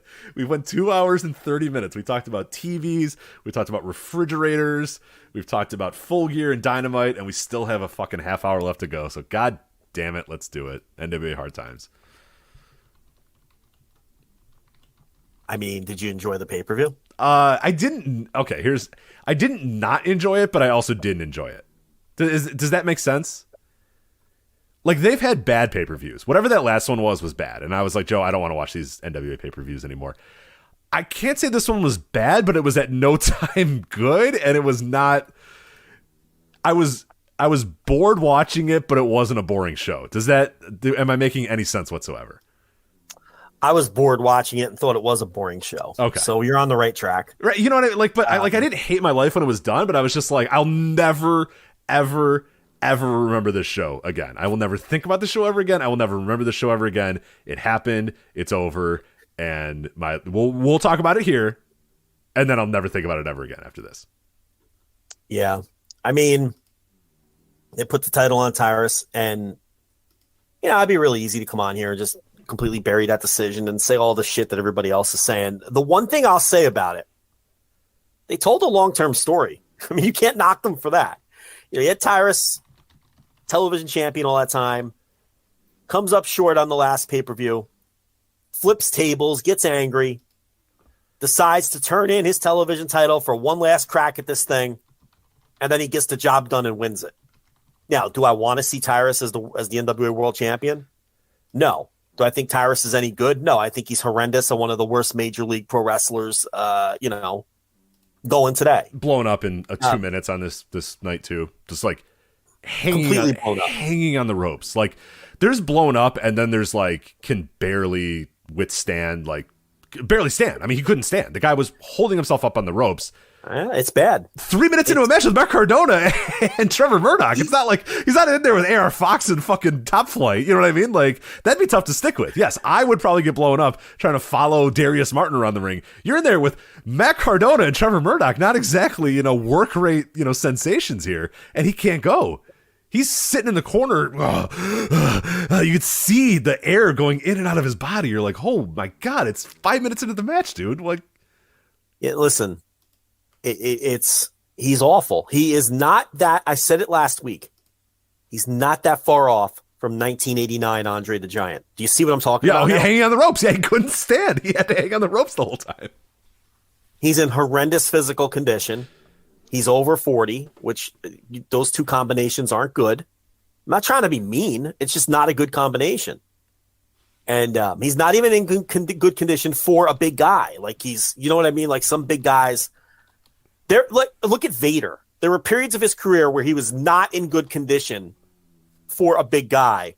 And there were other periods of his career where he was a big guy, but he was clearly in good condition. Does that make sense? Yeah. Like, this is a big guy who's always going to be a big guy. Tyrus is never going to not be a big guy, but he's in horrible condition.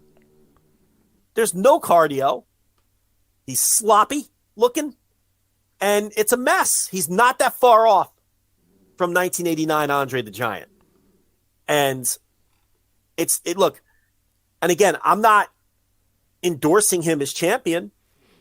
I'm not endorsing the story they told because I think it stinks, but they told a story here. It's not for me. They think it's for someone, though. They think Tyrus's gutsy climb to the top here and risking it all and giving up that television title and getting a second chance. Hey, he's a babyface, by the way. For people that aren't watching the NWA, he is. The idea is that this man has sacrificed and worked his way and busted his ass, and now he's here. And they did a champagne bath and all that stuff afterwards. Like, he is considered the good guy in this story, as strange as that might be for some people to believe. Well, Rich, I regret to inform you that I watched Power this week. Oh, God. And he came out with his heel entourage, and he's once again healing it. Oh, all right. Well, nevertheless. Nevertheless. Yeah. Well, they don't know what to do with Trevor Murdoch either. Remember, he was like a face, and then one day he was just a heel. Like mid-match, he became a heel that one time. Remember? Yeah. It was like, Trevor Murdoch, he's the fighting champion. And he was just like, the fans, and it's like, oh, all right. This is what Nick Aldis is talking about. When he Nevertheless, all right. When he says the promotion has become an embarrassment because It's just the booking is all over the place. And, I watched that whole interview with Sam Roberts. And it was very, Nick Aldis came off very well. I thought Corgan defending himself the week before, I couldn't really disagree with a lot of the things Corgan was saying in defending himself. And I thought Aldis came across well on the Sam Roberts interview. It's not like you have to take a side and then just spin it in that side. Like, I thought both of them made valid points. And one of the other things that Aldis had to say was he's like, look, Billy is just, and he said, the way he said it too, he's like, look, I'm not trying to be mean, but Billy's just not very good at this. At booking pro wrestling. I'm not trying to be mean, but this guy is bad at his job. Yeah, he's just not good at this, and I thought, and it's true, and he said, look, like the Gags, the Gimp character, and Danny Deals and all this crap that I talk about all the time, like all this pointed all out and said it became embarrassing to be associated with this. He said, I thought to myself, if Harley Race were alive today, how can I explain a lot of this stuff to Harley Race? Yeah. That this is what we're doing to the NWA. And he was like, look, I can't. I couldn't do it. I wouldn't be able to do it. So he explained his position very well. And look, if Nick Aldis had just quietly given that notice and left in January, I wouldn't have buried him at all last week.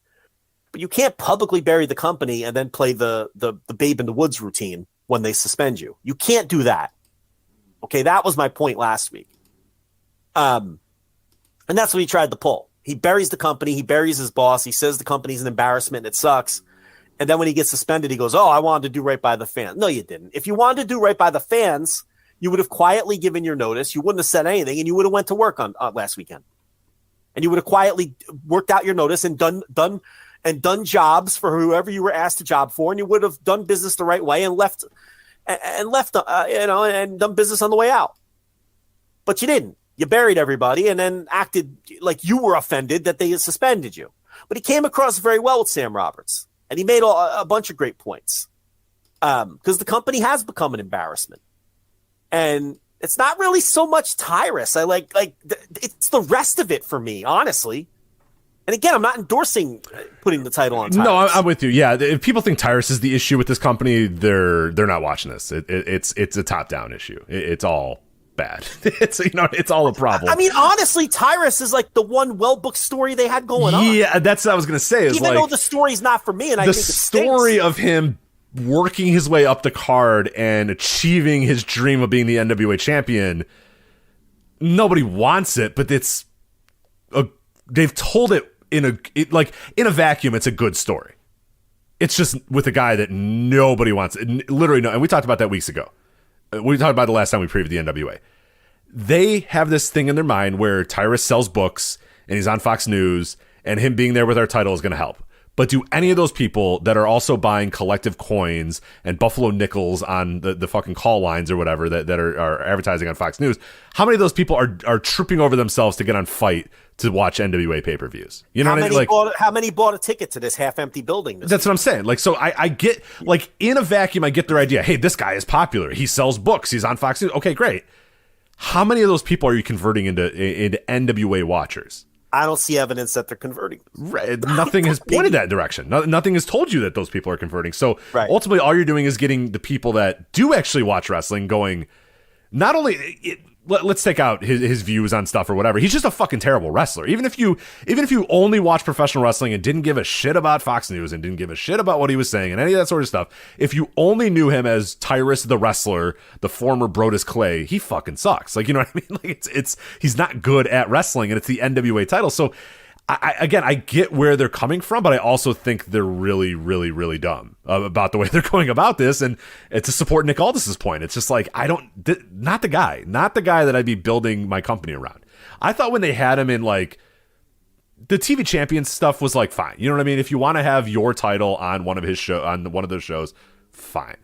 But to build the entire company around him and then to go out and publicly be like, hey, that's good wrestling, and compare him to Brock Lesnar? Like, what are you doing, Billy? Yeah. Billy, man, reel it in a little bit, pal. Come on. I don't buy for a second that... Now, I get the idea on paper if this guy can get you more visibility outside of wrestling than anybody else on your roster. It makes sense on its face. The guy sells a ton of books. He's on Fox News, yada, yada, yada. But I don't buy for a second that that it's working. That's the thing. And he's so horrendous, bell to bell, that, like you're saying, then it hurts you with wrestling fans. So you're not drawing in non-wrestling fans. You're not drawing in whoever Tyrus's non-wrestling fan base is. There's no evidence of that.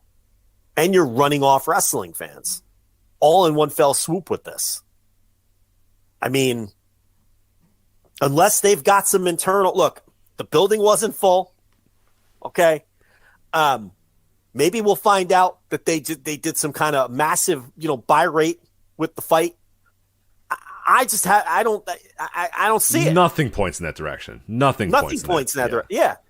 I mean, whatever little ground they made up, maybe if they convince it, let's, for the sake of argument, if they've created some new fans because Tyrus is on Fox News all the time, what about all the wrestling fans that now aren't buying the NWA shows anymore? Are no longer watching. So. Because Tyrus stinks, or because they don't like his politics, or whatever the fuck, and so I can't see on the whole or on balance that this is helping them.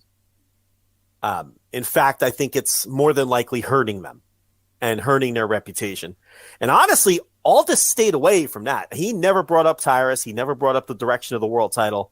His issues don't have anything to do with that, at least publicly, at least what he had to say on that interview. It was all just how the company is ran and the overall booking and how poor it is and how embarrassing some of the angles and characters are. And, him being, political stuff, him being, he says Billy accused him of lobbying to get the title back when he says he never did such a thing, and just all kinds of wrestling drama bullshit. But he never once said part of this is because Tyrus is the world champion. Like he stayed away from burying a lot of the talent there, and more is just like Billy doesn't know what he's doing, and that's kind of where his focus was in most of those interviews. Which I can't ultimately argue with him too much after watching a show like this. So the show's bad, even independent of Tyrus. This is not simply a Tyrus problem. I mean, you remove Tyrus from the equation, this is still just a really bad show. And it doesn't have to be. It's a good roster. It's a better roster than people think. It absolutely is. And there's a lot of talent on here. It's just a lot of it's done in weird ways. There's way too many matches on these pay-per-views. There's a lot of... The problem is you'll have a match like Homicide and Kerry Morton, which is fine, and you're like, all right, that was just a good pro wrestling match. You know what I mean? That match didn't feel out of place on like a 1984 Mid-Atlantic show. You know what I mean? Like that, perfectly fine. Yes, Homicide's a little, maybe you wouldn't see Homicide himself on a night, but you know what I mean? The style of the match, the idea of the match, or whatever. And then you had Odinson versus Thrill-Billy Silas, and it's like, oh my God, what are we doing here? And then you have Scion and the question mark, and it's just, it ebbs and flows so much from like decent enough pro wrestling to then whatever the fuck Tom Latimer and EC3 is, and whatever. Oh, what was that? Oh my God, it's still going on, by the way. Yeah, I mean, I couldn't even tell you what they were going for with that. So yeah, it's not a good show. I mean, I don't regret watching it, but I don't like that I watched it. Does that make sense? I don't know. That's where the NWA is at, man. Like it's fine, but I hate it. It's okay, but it sucks. I don't know. If you watch it, you would understand. If you watch it, you'd understand. How about the idea that I'm looking at Cage Match right now, and 2 people have bothered to rate the show. Oh man! So that tells me again. I don't know if the Fox News people are in droves now watching. The it tells NWA. You that wrestling fans just aren't watching this shit. That's who you've run off. And if you go back to Always Ready, still only 10 people. I mean, but this is all the Tyrus era. So, it's... Yeah, man, I'm going back a little further. It seems to be the interest is declining rather quickly in total numbers. I mean, because, wrestling fans, there's nothing here for wrestling fans. This idea that people want to watch the 400-pound Tyrus and the 320-pound Trevor Murdoch, and does he really weigh 320 anyway? That's kind of an exaggeration. And Billy trying to sell that as some kind of spectacle. Can I give this quote? Can I give this unhinged Billy quote? Okay, so he was on the Stories with Briscoe and Bradshaw podcast. Hey, how's that one, Joe? I haven't listened to that one yet. I don't. You don't listen to old Justin Hawk Bradshaw and Gerald Briscoe?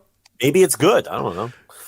It has the possibility of being good, but I'm sure it sucks. Anyway, Stories with Briscoe and Bradshaw. Both men have us blocked, by the way, on Twitter. So, as the app appears to be on its deathbed, both men have us blocked. Bradshaw probably because we just said he sucked a bunch of times, and Briscoe because we made fun of his son for being bad at the figure 4. Anyone who mentions Wes Briscoe gets blocked. It's true. It is true. If you just mention Wes Briscoe, he blocks you. Yes. So, and we mentioned him a lot. But he was the master of the figure 4, and he was bad at the figure 4. He was not the master of anything. Anyway, all right, so quotes. This is Billy on the Stories with Briscoe and Bradshaw podcast. Well, first of all, and it's been very hard for the general wrestling community to understand, is to me, the NWA is a mainstream product. I want to bring back a traditional mainstream product to television, national television, or international television. It's not complicated.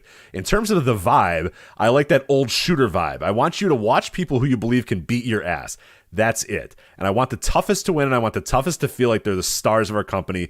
And it's interesting because as I pivoted to that over the last 18 months and really built the company around the toughest people, not always the biggest, but the toughest people, I really see how it's starting to click. In essence, I finally connected that passion that I had for Bruiser Brody when I was a kid to the modern version of the NWA. Oh my God. A lot of people in the wrestling community, and I know it's a deeply debated topic, they like what's going on with the, I call it 8-star Meltzer matches, wank motion, and all that other stuff. And I like that stuff too, but if we're just talking business, just straight business, not fan stuff, I still believe in Brock Lesnar versus Bobby Lashley. And in this, the main event of Hard Times 3, Matt Cardona, who's recast himself on the independent scene as the star that he is, versus Tyrus, who's, 6'8", 375 pounds, versus Trevor Murdoch, who's 6'3" and another 350. I want to see that match. If you want to see stuff like that, don't watch the NWA because that's what I'm going to give you. More and more of that as we climb, and I'm kind of able to develop younger talent in the mold of the NWA. We will be the toughest, hardest-hitting wrestling promotion in the world. I know there's the strong style in Japan, but to me,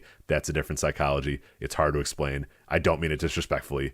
It's just a different psychology. I mean,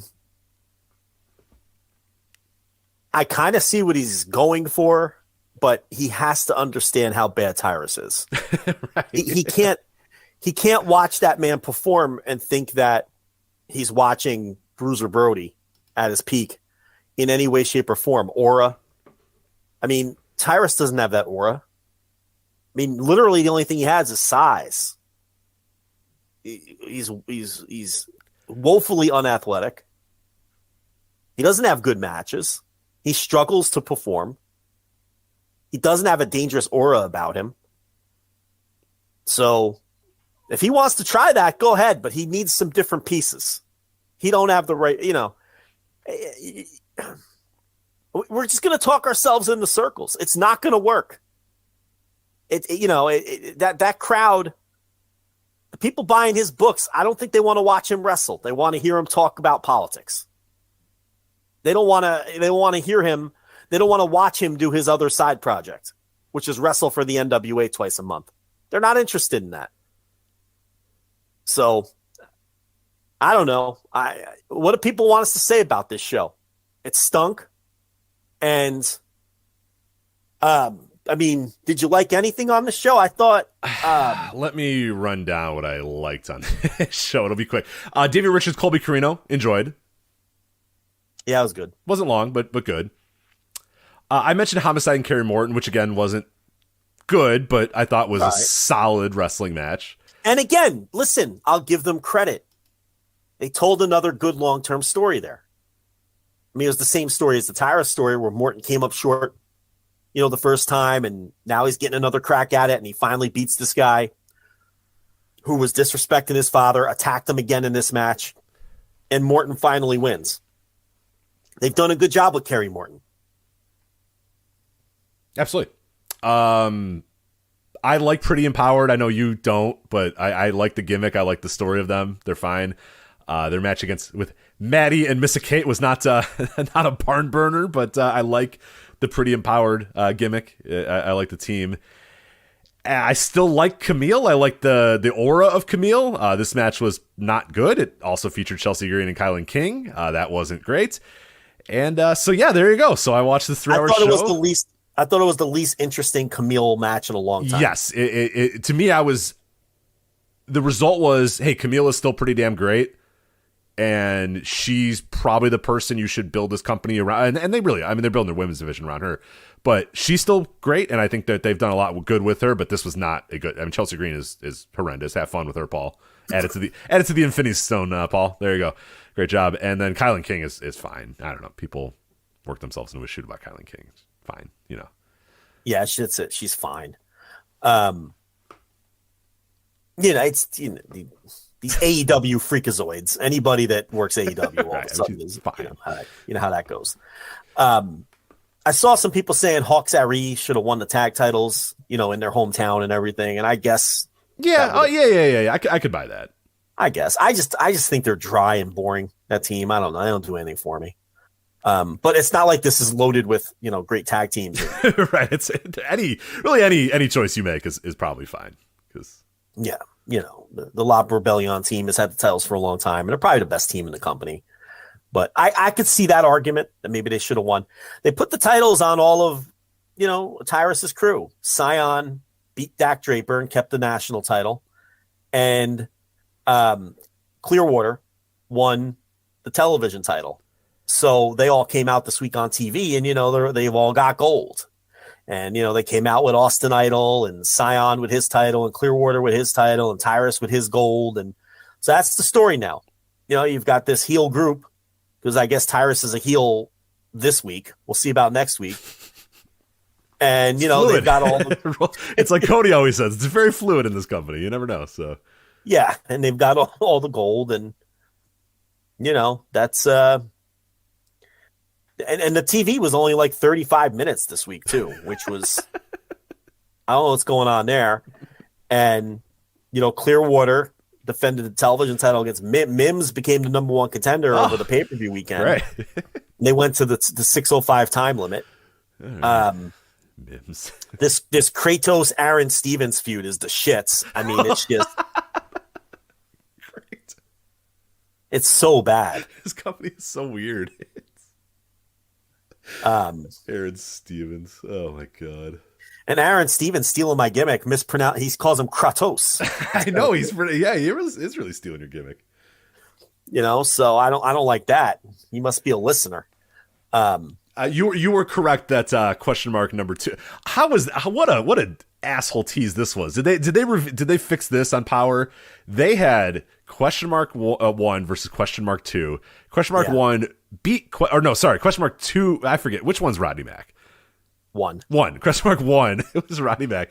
They had him unmask, and then they were doing a big whole like, oh, we're not gonna unmask, we're gonna leave or whatever. And then they're like, no, you got to unmask.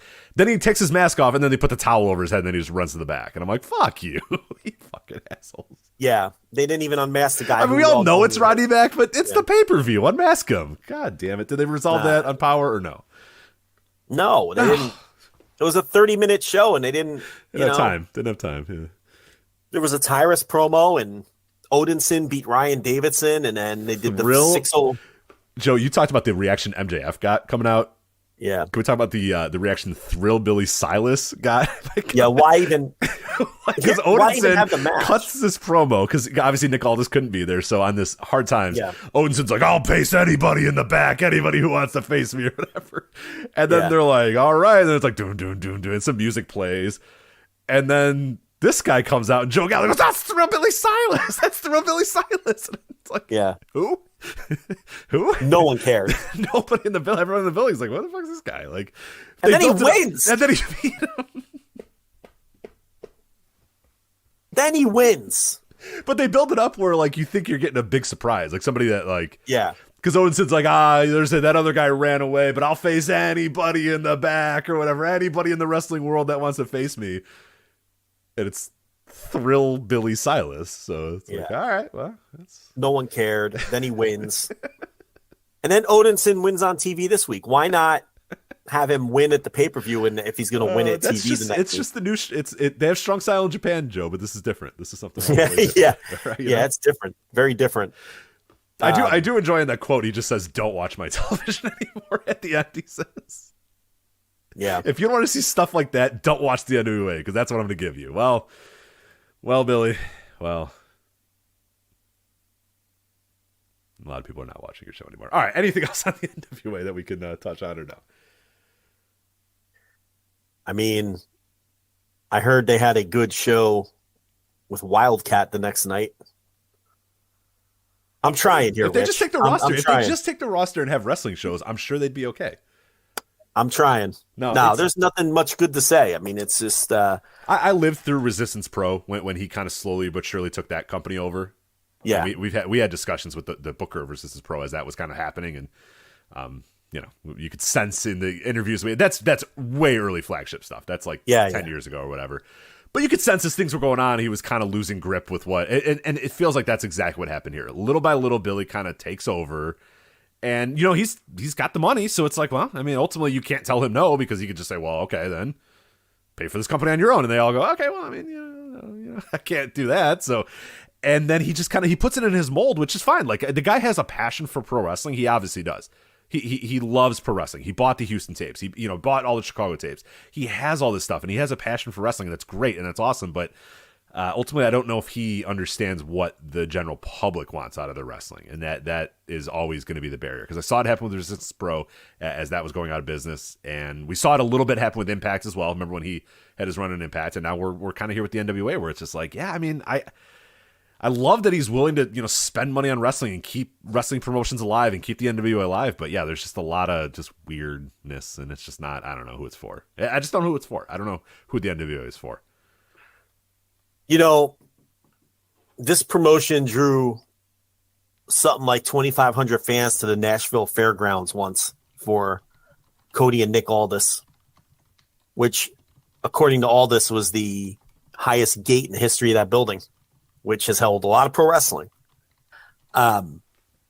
they would routinely draw 4-figure crowds in the early days. Just 2 years ago, when they did the first anniversary gimmick in St. Louis, they drew 3 crowds of about 900 fans each.